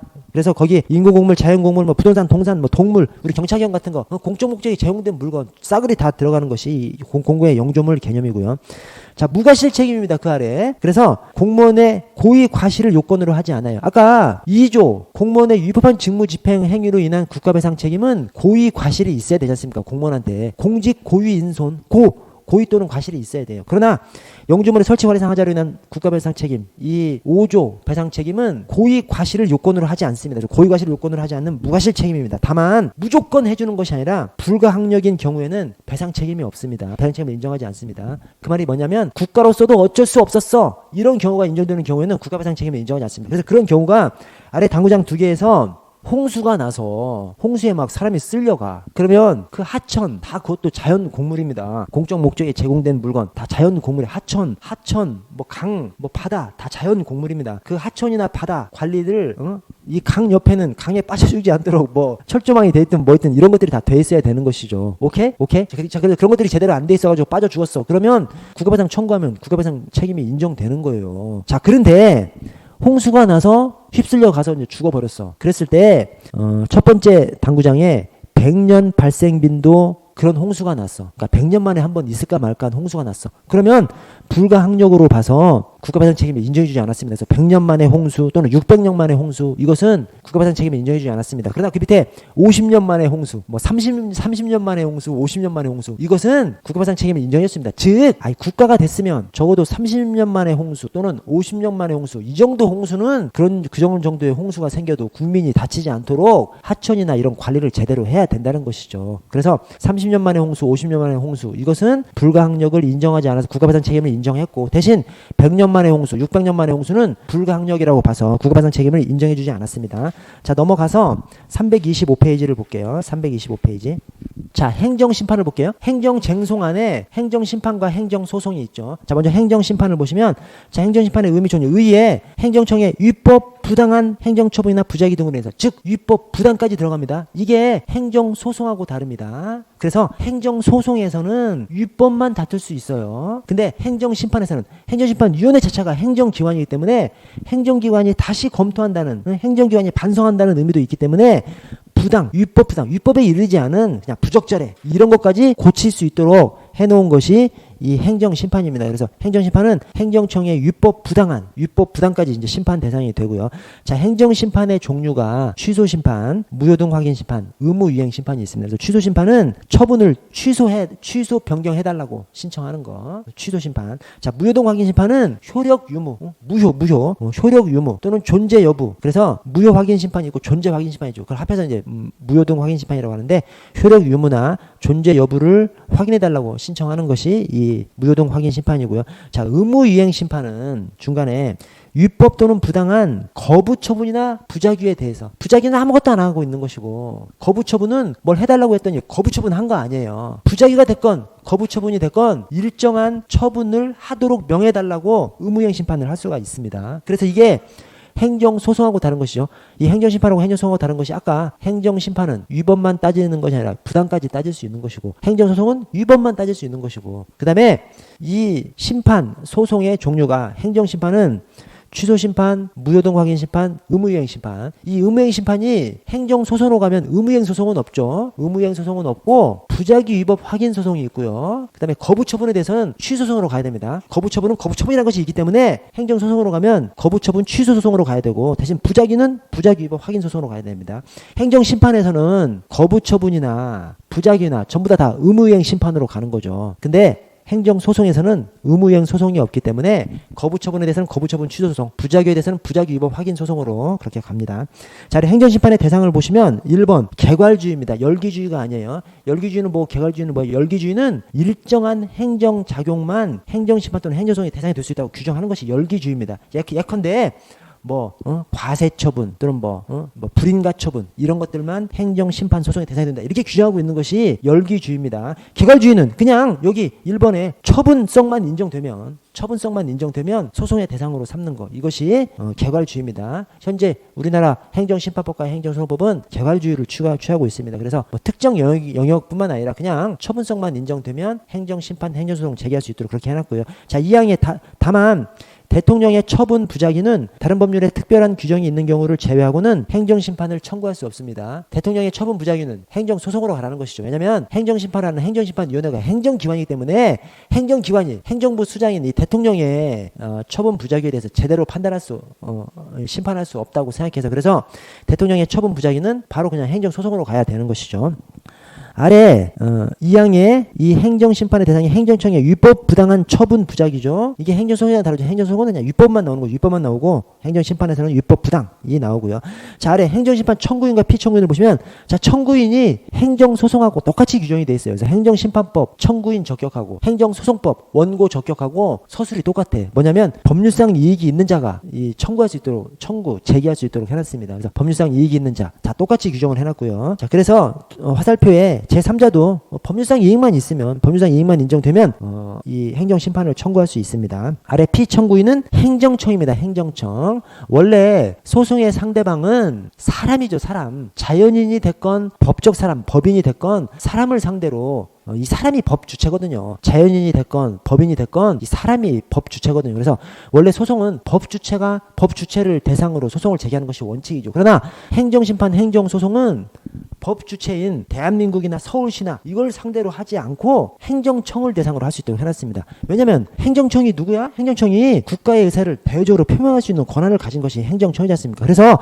대외적으로 처분을 자기 이름으로 하는 처분권자가 행정청이거든요. 그래서 국민 입장에서는 지금 불이익한 처분을 받았어. 그 처분을 누가 했는지 거기 쓰여져 있는 서울 경찰청장 또는 강동 경찰서장 이렇게 행정청이 눈에 보이는 것이 행정청이기 때문에 국민의 편익을 위해서 행정심판, 행정소송은 행정청을 상대로 제기할 수 있게 하는 겁니다. 특칙입니다. 특칙. 특칙입니다. 원래 피고는 법 주체가 돼야 되는 것이죠. 그래서 대한민국 서울시 가야 되는데 너무 멀잖아. 대한민국 서울시라고 이렇게 해놓으면 너무 추상적이고 너무 국민으로서는 이해하기가 어려운데 그걸 행정적으로 해놔보면 그냥 나한테 불이익 처분을 한 그 처분권자, 명의자를 대상으로 바로 그냥 할 수 있게 하니까 국민으로서는 훨씬 더 이해하기 쉽고 훨씬 더 쉽게 와닿고 그렇게 하는 것이죠. 그래서 이 행정소송, 행정심판만의 특징입니다. 특징. 법 주체를 피고로 하지 않고 행정청을 피고로 하도록 그렇게 해놨죠. 다음 페이지 보시면 행정심판 청구기간. 행정심판 청구기간이 90일, 180일입니다. 안날로부터 90일, 있을날로부터 180일. 오케이? 이게 소송으로 가면 행정소송은 90일 1년이죠. 안날로부터 90일, 있을날로부터 1년입니다. 있을날로부터 1년 이내. 그래서 90일, 180일, 90일 1년. 행정심판 90일, 180일. 안날로부터 90일 이내, 있을날로부터 180일 이내. 행정소송은 90일 1년. 안날로부터 90일 이내, 있을날로부터 1년 이내.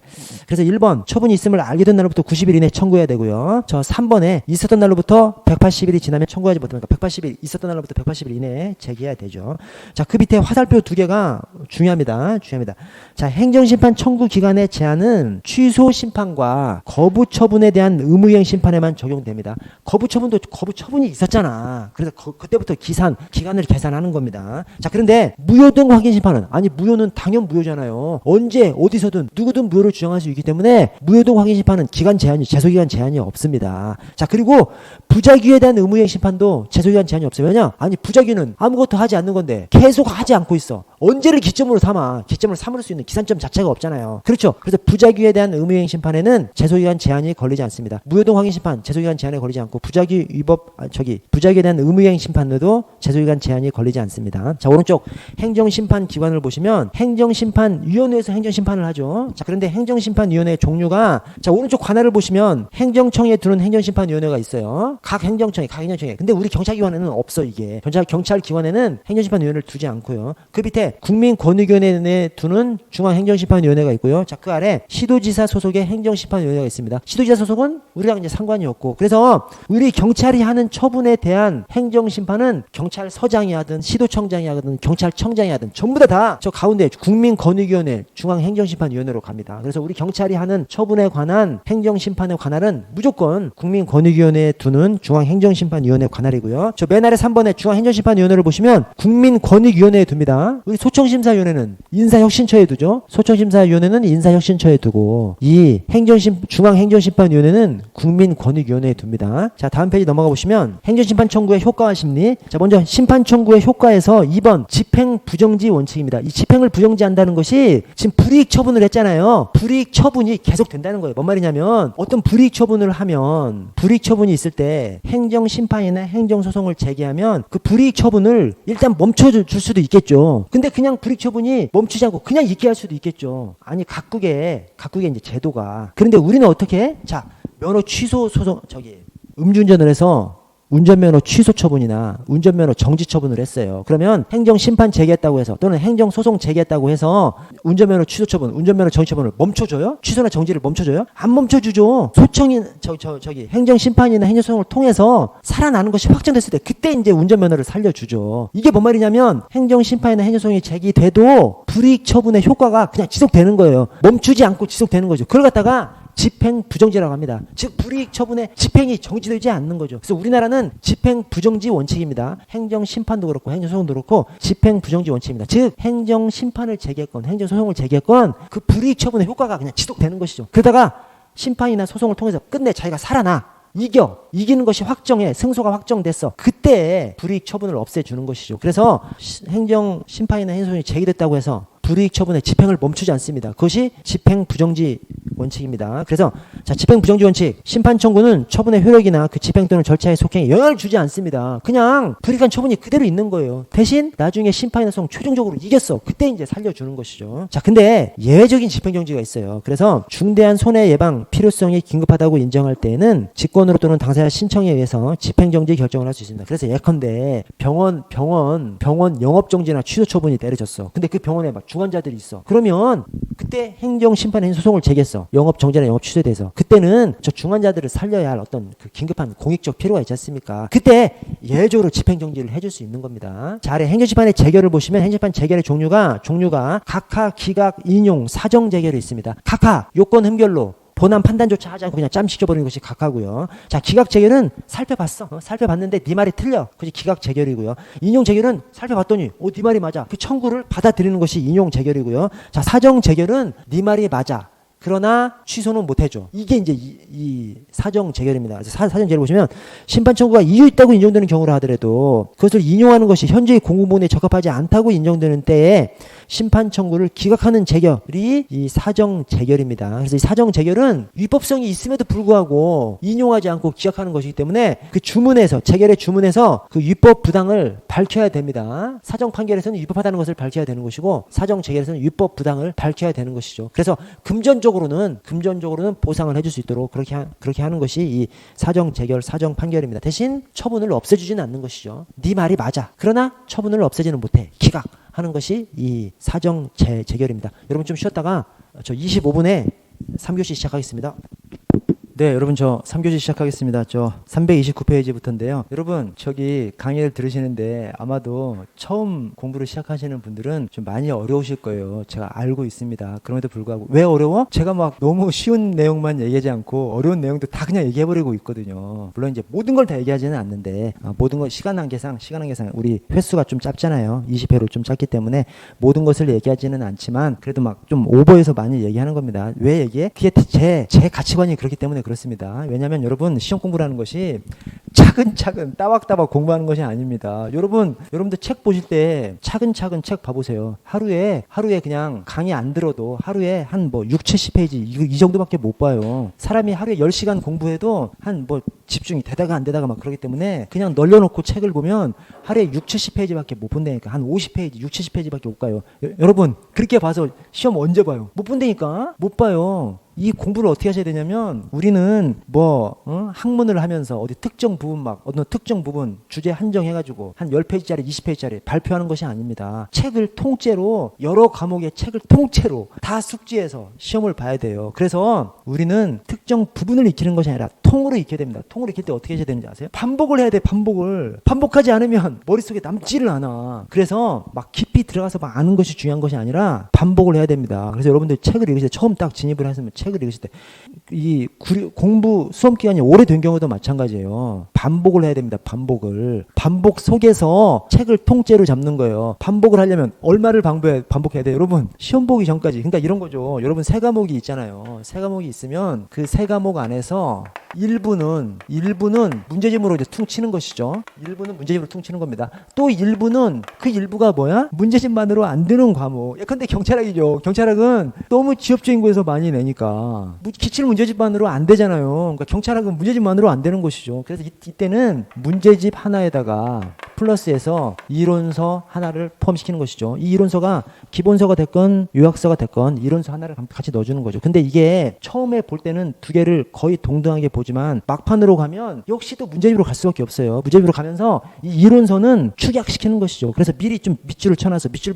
친 부분만 본다든지 또는 주제별로 체크를 좀 해놔서 그 체크된 부분을 보는 거죠. 체크된 부분만. 이론서는 문제집은 통으로 보는 거죠. 문제집은 통으로 보면서 중복된 지문만 조금 지워놓고 중복된 지문 조금 지우고 통으로 보시되 대신 운영의 묘를 살려서 이번에 볼 때는 통으로 보고 다음에 볼 때는 중요한 거 체크한 것만 보고 그 다음에 또 통으로 보고 이런 식으로 좀 변화를 주면서 좀 보시고 어쨌든 이렇게 밀어붙여야 됩니다. 아니 세 과목 중에서 한두 과목은 문제집만으로 또 한두 과목은 문제집 플러스 이론서를 해. 여러분 이거를 학문 하듯이 그냥 한 장 봐서 될 일이 아니라니까요. 시험 볼 때까지 몇 번 봐야 돼? 여러분 최소 10번 이상 양보해서 최소한 7, 8번 이상은 봐야 시험 보지. 7, 8번 보려면 어떻게 봐야 돼요? 막 넘기면서 봐야 됩니다. 그래서 이해고 뭐고 없어. 그냥 막 넘기면서 눈에 익히면서 보는 거예요. 반복 속에서 낱말 같은 것들이 익숙해지고 이해되지 않았던 것들이 반복 속에서 머릿속에 들어오는 겁니다. 그래서 그리고 또 빨리 보려고 막 의도적으로 빨리 보려고 막 해야 정신 집중도 잘 되고 그런 거 널려놓고 보다가 막 졸리고 막 그러는 거예요. 이해 안 되니까 막 졸리고. 그래서 너무 이해를 생각하지 말고 속도를 내야 됩니다. 회독을 많이 보려면 속도를 내야 돼요. 그래서 평소에 하루에 한 6, 70페이지, 7, 80페이지, 100페이지 이렇게 본다면 거기에서 적어도 한 50% 정도를 더 보셔야 돼요. 그래서 한 7, 80페이지 보시는 분들은 한 100페이지 이상 봐야 되는 것이고 통상 공부 습관이 딱 들이면 하루에 100페이지 볼 수 있거든요. 공부 습관을 들이면 하루에 100페이지를 볼 수 있어요. 100페이지 봐가지고 안 된다니까 120페이지에서 150페이지를 봐야 돼요. 그래야 반복할 수 있는 거예요. 빨리 봐야 반복을 더 많이 하지. 반복을 많이 하면 통으로 내 머릿속에 들어오기 시작합니다. 아니 7, 800페이지, 1000페이지를 보시면서 처음부터 막 모르는 거 막 찾아가면서 모르는 거 막 질문해가면서 언제 안 된다니까. 그냥 막 반복을 해. 반복을 계속 하다 보면 어느 순간 헷갈리던 것들이 막 익숙해지고 몰랐던 것들이 그냥 당연하게 받아들여지고 그러면서 진짜 모르는 것들이 막 이제 한정되게 나타납니다. 한정되게 나타나는 것을 싸그리 모아서 그때 이제 각계격파를 하는 것이죠. 그래서 각계격파하는 것이 처음부터 막 때려잡고 어느 한 주제를 가지고 막 5분 동안 막 고민하고 이렇게 할 필요가 없어요. 이해 안 되면 그냥 넘어가는 거야 그냥. 왜냐? 반복하다 보면 어느 순간 그냥 이거 뭐냐 자동 이해는 안 됐어도 당연하게 나한테 받아들여지는 것들이 많이 생기거든요. 그러면 궁금한 것들이 막 극히 적어져요. 극히 적어질 때 그것을 인터넷에 찾아서 막 격파를 하든 아니면 강사 홈페이지 가서 물어봐서 해결을 하든 이렇게 해야 되는 것이죠. 그렇게 해서 반복을 하셔야 됩니다, 여러분. 반복하려면 속력을 내야 되고요. 그래서 제가 지금 조금 범위를 기본 강의인데도 불구하고 제가 막 말을 좀 많이 해요. 하는 것이 여러분 꼭 이해하지 않아도 들으면 머릿속에서 사람의 뇌라는 것이 들으면 머릿속에서 반응을 합니다. 이해는 안 됐다 하더라도 머릿속에 반응을 하죠. 다음에 또 들을 때는 좀 더 익숙한 느낌으로 들리는 것이죠. 그래서 하여튼 조금 더 많이 얘기하고 있으니까 잘 이해가 안 가시더라도 너무 좀 좌절하지 마시고 원래 그런 겁니다. 원래 그런 것이니까 좌절하지 마시고 그냥 익숙해지게 한다라는 생각으로 좀 들어주십시오. 자, 행정소송부터 볼게요. 행정소송의 의미 종류가 여러분 저 말씀 나온 김에 여러분 하루를 어떻게 쪼개세요? 오전에 수업이 있어. 그러면 오후 저녁을 다 이 과목만 하세요? 그런 식으로 하시면 안 됩니다. 이 시간이 여러분 지금 우리 프라임은 연강체계잖아요. 연강체계인데 한 과목 쭉 이렇게 하죠. 다른 학원도 하여튼 다른 과목 체계도 거기도 이제 마찬가지입니다. 뭔 말이냐면 연강체계가 이렇게 쭉 있는데 오전을 강의를 들어. 근데 오후하고 저녁을 이 같은 과목을 해. 어떤 문제가 생겨요? 한참 동안 이 과목만 봐. 그 다음에 이제 이 과목 세 바퀴 돈 다음에 다시 이 과목을 할 때는 한참 지난 다음에 보는 거예요. 이런 식으로 하면 안 됩니다, 여러분. 오전을 이 과목으로 하잖아요. 오후나 저녁 중에 하나를 이 과목의 예습 복습으로 쓰시고 나머지 하나는 다른 과목을 하셔야 됩니다. 그래서 이 강의를 빼놓고 나머지 두 개를 절반으로 쪼개버리면 쫓기죠, 당연히. 이 하나에서 잘 안 되죠. 잘 안 돼도 어쩔 수 없어. 잘 안 돼도 그래서 오후에 예습 복습을 끝내기로 했어. 그러면 오후 6시까지인데 오후 한 4시가 돼. 막 엄청 몰려있죠. 그때 막 넘겨서 보는 거야. 그리고 넘기고 저녁에는 다른 과목 해야 됩니다. 그 다른 과목 할 때도 목표를 정해야 돼. 내가 볼 수 있는 양이 뭐 저녁에만 한 40페이지를 볼 수 있다면 한 60페이지 목표를 잡아야 된다니까요. 그렇게 해서 막 넘기면서 봐야 돼. 막 넘기면서 막 나를 가르면서 막 보셔야 됩니다. 많이 봐야 한 바퀴라도 더 보지. 시험 보기 전까지 여러분 10회독 이상 최소한 한 7, 8회독 이상은 해야 그걸 기억하지. 뭐 3회독 뭐 천재면 그렇게 해도 되는데 천재가 아니면 절대로 뭐 3번, 4번 봐서는 기억을 못합니다. 우리 또 경찰학 구석구석에 내죠. 한 7, 8번 보기 시작하면 이제 구석구석에 것도 머릿속에 들어오기 시작해요. 많이 회독을 많이 하셔야 됩니다. 회독을 많이 하려면 하루를 공부할 때도 강의가 있더라도 오후 저녁을 쪼개가지고 나머지 중에서 하나를 예습 복습에 쓰고 나머지 하나는 다른 과목을 하셔야 돼요. 그래야 이 세 바퀴 다 도른 다음에 저 과목을 다시 하는 것이 아니라 중간에 막 들어가는 거죠. 중간에 막 이렇게 해서 막 돌려야 된다니까요. 자, 행정소송 의의 및 종류가 주관소송으로 항고소송과 당사자 소송이 있고 객관소송으로 민중소송과 기관소송이 있습니다. 그래서 이 객관소송은 사익이 아닌 공공의 이익을 위한 소송이 이 객관소송입니다. 이 객관소송은 우리 시험하고는 조금 거리가 있고요. 그래서 민중소송 안에 뭐 선고소송, 주민소송제도 이런 것이 있고 기관소송은 기관 간의 권한 다툼이 있을 때 소송 제기할 수 있도록 해놓은 거 이것이 이제 기관소송인데 이 민중소송, 기관소송은 우리 뭐 시험에서는 뭐 크게 다뤄질 가능성이 적고 자 우리 시험에서 항고소송하고 당사자소송을 물어볼 수 있습니다. 이번 시험에서도 당사자소송이 나왔고 뭐냐면 항고소송은 처분 등을 직접 다투는 것이죠. 그래서 행정청의 처분 등이나 부작위에 대해서 제기하는 소송입니다. 처분 등 또는 처분을 하지 않은 거 거기다 직접적으로 다루는 것이 이 항고소송입니다. 항고소송의 종류가 취소소송, 무효등 확인소송, 의무이행소송은 없고 의무이행 심판은 있는데 행정심판에서 의무이행 심판은 있는데 소송에서 의무이행 소송은 없습니다. 왜냐하면 권력분립 차원에서 법원이 행정청한테 특정 처분을 하라고 그래. 그러면 법원이 행정청 역할을 하는 거기 때문에 그렇게는 안 해놨습니다. 행정심판위원회 자체가 행정기관이기 때문에 의무이행 심판, 특정 처분을 하라 이렇게 할 수 있도록 해놨는데 행정소송은 그렇지 않습니다. 행정소송은 법원이기 때문에 그래서 부작위 위법 확인 소송, 부작위의 위법만 확인할 수 있도록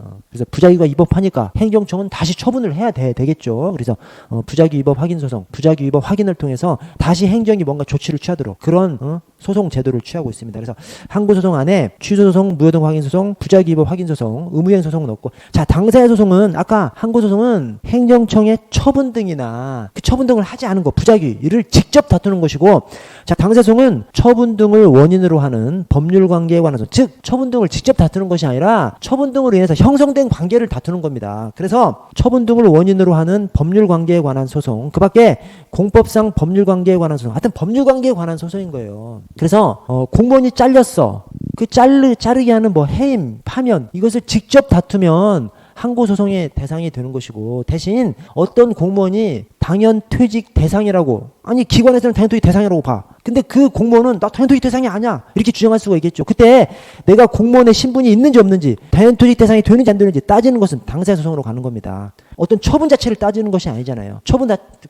내가 지금 공무원의 지위를 가졌어 안 가졌어, 당연퇴직 대상이 아니야, 이것은 처분을 대상으로 따지는 것이 아니기 때문에 처분 등을 원인으로 하는 법률관계의 소송 또는 그 밖에 법률관계에 관한 소송이 되는 겁니다.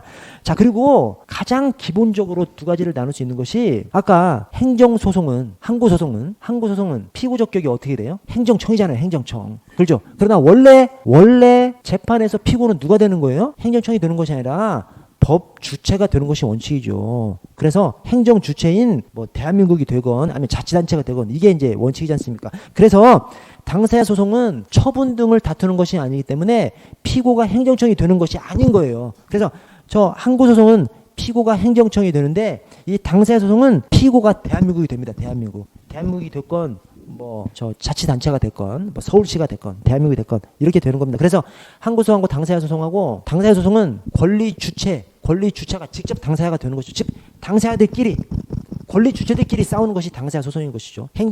위에 항고소송은 행정청을 피고로 하지 않습니까? 근데 이 당사자 소송은 당사자, 법주체가 직접 피고가 되는 것이 이 당사자 소송입니다. 아래 취소소송을 보시면 이제 세부적으로 한번 볼게요. 자, 취소소송의 대상이 위법한 처분 등이 대상입니다. 그 위법한 처분 등인데, 그 위법한 처분 관련해서 행정청의 재량이 인정되더라도 재량의 일탈 남용은 위법한 것으로 봐서 재량 행위 영역에 있어서 각하시키지 않고 본안 판결로 넘어옵니다. 본안 판결로 넘어와서 그 재량의 일탈 남용이 있으면 위법 판단을 해줍니다. 일탈 남용이 없으면 이제 기각 판단을 해주고, 그래서 재량 행위도 소송의 대상이 될 수가 있고요. 자, 아래 취소소송의 제기 기간, 제소 기간이 90일 1년이죠. 아까 행정심판은 90일 180일이죠. 안날로부터 90일, 이튿날로부터 180일. 행정소송은 90일 1년, 안날로부터 90일, 이튿날로부터 1년. 자, 다음 페이지 넘어가시면 취소 소송의 원고 적격과 피고 적격. 자, 원고 적격이 취소를 구할 법률상 이익이 있는 자. 아까 이게 행정심판하고 똑같아요. 행정심판하고 다 똑같이 법률상 이익이 있는 자로 이렇게 규정을 해놨고요. 자, 그 아래 2번에 이 법률상 이익의 의미에 대해서 권리구제설, 법률상 보호되는 이익구제설, 뭐 보호가치 있는 이익구제설 쭉 많이 있는데, 법률상 보호이익설, 권리보다는 좀 넓고, 넓은 법률상 보호이익 구제설이 다우설과 판례고요. 그냥 그렇게 생각해 주세요. 그렇게 생각해 주시고, 아래 피고 적격은 행정청입니다. 행정청. 취소소송 피고가 행정청입니다. 아까 당사자 소송은 행정청이 아니라 권리 주체, 행정 주체인 대한민국이 되는 것이고요. 자, 아래 행정심판과의 관계가 원칙적으로 임의적 전치입니다. 그래서 행정심판 거치지 않고 바로 행정소송 제기해도 됩니다. 대신 이번에 다만 개별 법률에서 행정심판을 거치지 않으면 행정소송을 제기할 수 없다고 규정하고 있으면 그때는 그 법률에 따라서 행정심판을 반드시 거쳐야 되는 것이죠. 이 대표적인 경우가 뭐예요? 소청심사죠. 소청심사. 징계처분이나 불이익한 처분을 공무원이 받았을 때 행정소송으로 바로 가지 못하고 소청심사를 거쳐야만 갈 수 있습니다. 근데 그 소청심사가 30일 이내에 제기해야 되기 때문에 30일 이내에 소청심사를 제기하지 못하면 소청심사 더 이상 제기하지 못하고요. 소청심사를 거치지 않았기 때문에 행정소송도 제기하지 못하게 돼버리는 그런 결과가 나타나는 것이 이제 이 소청심사고요. 자, 아래 취소소송 제기의 효과, 집행부정지입니다. 아까 행정심판하고 똑같아요. 행정심판을 제기했다고 해서 또는 행정소송을 제기했다고 해서 불이익한 처분 없애주지 않는 것이죠. 그냥 불이익한 처분, 불이익한 대로 그냥 남아있는 것이죠. 이 행정심판이나 행정소송을 거쳐서 승소가 확정돼. 그러면 그때 그 불이익한 처분을 없애주고 살려주는 것이죠. 그래서 운전면허 취소처분 정의처분을 해. 그러면 행정심판을 제기하건 행정소송을 제기하건 그냥 취소 정지인 거예요. 그러다가 심판소송에서 이긴 것이 확정돼. 그럼 그때 면허 정지나 면허 취소를 살려주는 거, 면허를 살려주는 것이죠. 그걸 갖다가 집행 부정지라고 합니다. 불이익한 처분의 집행이 부정지인 거죠. 집행을 정지시켜주지 않는 것이죠. 불이익한 처분의 집행을 정지하지 않고 불이익하게 그냥 남겨놓는 것이죠. 행정심판 제기나 행정심판이나 행정소송 제기하더라도 불이익한 처분이 그대로 그냥 불이익한 처분이 되는 거예요. 자, 다만 예외적으로 집행정지 결정을 할 수 있습니다. 그 요건이 자, 집행정지 대상인 처분 등이 존재하고 처분 등이 존재해야 집행을 정지할 수가 있죠. 그래서 거부처분은 적극적인 처분을 한 게 없잖아요. 그냥 거부한 거지 않습니까? 그래서 거부처분이나 부작위는 집행 정지할 건덕지가 없는 거죠. 그래서 거부처분이나 부작위는 집행 정지가 불가능하고요. 자, 니은에 적법한 본안 소송이 계속돼 있어야 되고 디귿에 회복하기 어려운 손해 발생의 우려가 있어야 됩니다. 그래서 아까 그 병원에 영업 정지, 영업 취소 처분처럼 병원에 영업 정지, 영업 취소 처분을 받아서 지금 행정 심판이나 행정 소송을 제기했어. 그런데 당장 그 영업 정지 취소 처분을 당장 취소 정지를 정지시켜줘서 병원을 운영하게 해줘야 중환자들을 살릴 수가 있잖아요. 그런 걸 갖다가 회복하기 어려운 손해 발생의 우려라고 합니다. 자, 리을 긴급한 필요 마찬가지고요. 자, 미음에 집행정지 결정이 공공복리에 중대한 영향에 미칠 우려가 없을 것. 그래서 회복하기 어려운 손해 발생의 우려와 긴급한 필요가 있다 하더라도 집행정지 결정을 해버리면 어떤 공익에 중대한 영향이 있어. 그러면 또 집행정지 못하게끔 해놨고요. 자, 비읍에 본안의 승소 가능성, 여기에 대해서는 견해 다툼이 있는데 다만 우리 저 법률에는 이유 없음이 명백하지 아니할 것, 이것을 좀 규정하고 있습니다. 그래서 이유 없음이 명백하지 않아야 이 예외적인 집행 정지를 할 수 있습니다.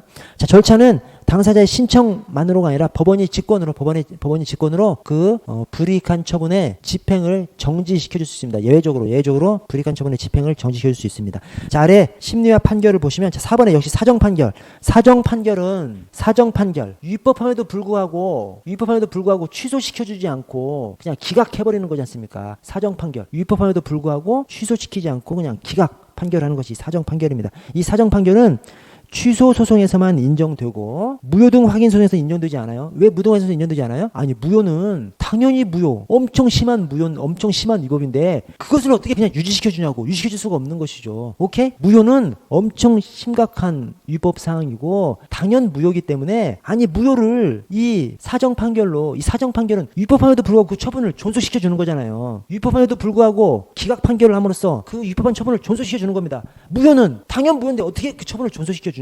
무효인데. 자, 그 다음에 부작위 위법 확인 소송에서도 사정 판결 적용되지 않습니다. 왜냐? 부작위는 아무것도 하나 한 것이 아니잖아요. 그러니까 기각 판결을 통해서 유지시켜줄 그 처분 자체가 없는 거죠. 부작위는. 그래서 부작위 위법 확인 소송에서는 위법함에도 불구하고 존속시켜주려고 하는 그 처분 자체가 없는 것이기 때문에 사정 판결 대상이 되지 않습니다. 그래서 사정 판결은 취소소송에서만 인정됩니다.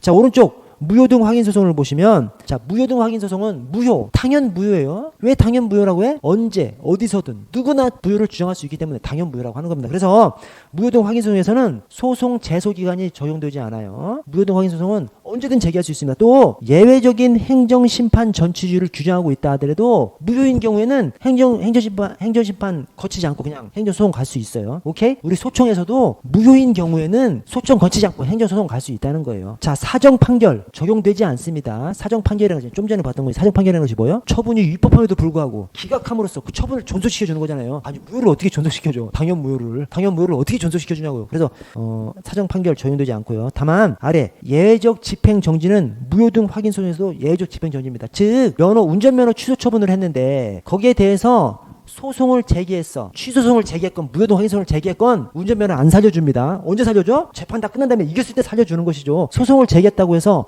운전면허 살려주지 않지 않습니까? 그것이 이 예외적 집행 그건 반대네. 하여튼 집행 정지나 예외적 집행 정지나 전부 다 무효 등 확인 소송도 똑같습니다. 자, 제가 좀 전에 말씀드린 것은 예외적 집행정지가 아니라 집행부정지 원칙을 말씀드렸고, 어떤 회복하기 어려운 손해 발생의 우려가 있을 때 예외적으로 집행정지를 시켜줄 수 있지 않습니까? 그것이 기본적으로 취소 사유가 있을 때도 예외적으로 집행정지를 시킬 수가 있는데, 무효 사유가 있으면 더더군다나 집행정지 시켜줄 수 있는 것이죠. 그래서 집행정지 부정지도 무효 취소 똑같은 것이고 예외적인 집행 정지도 무효 취소 똑같은 겁니다.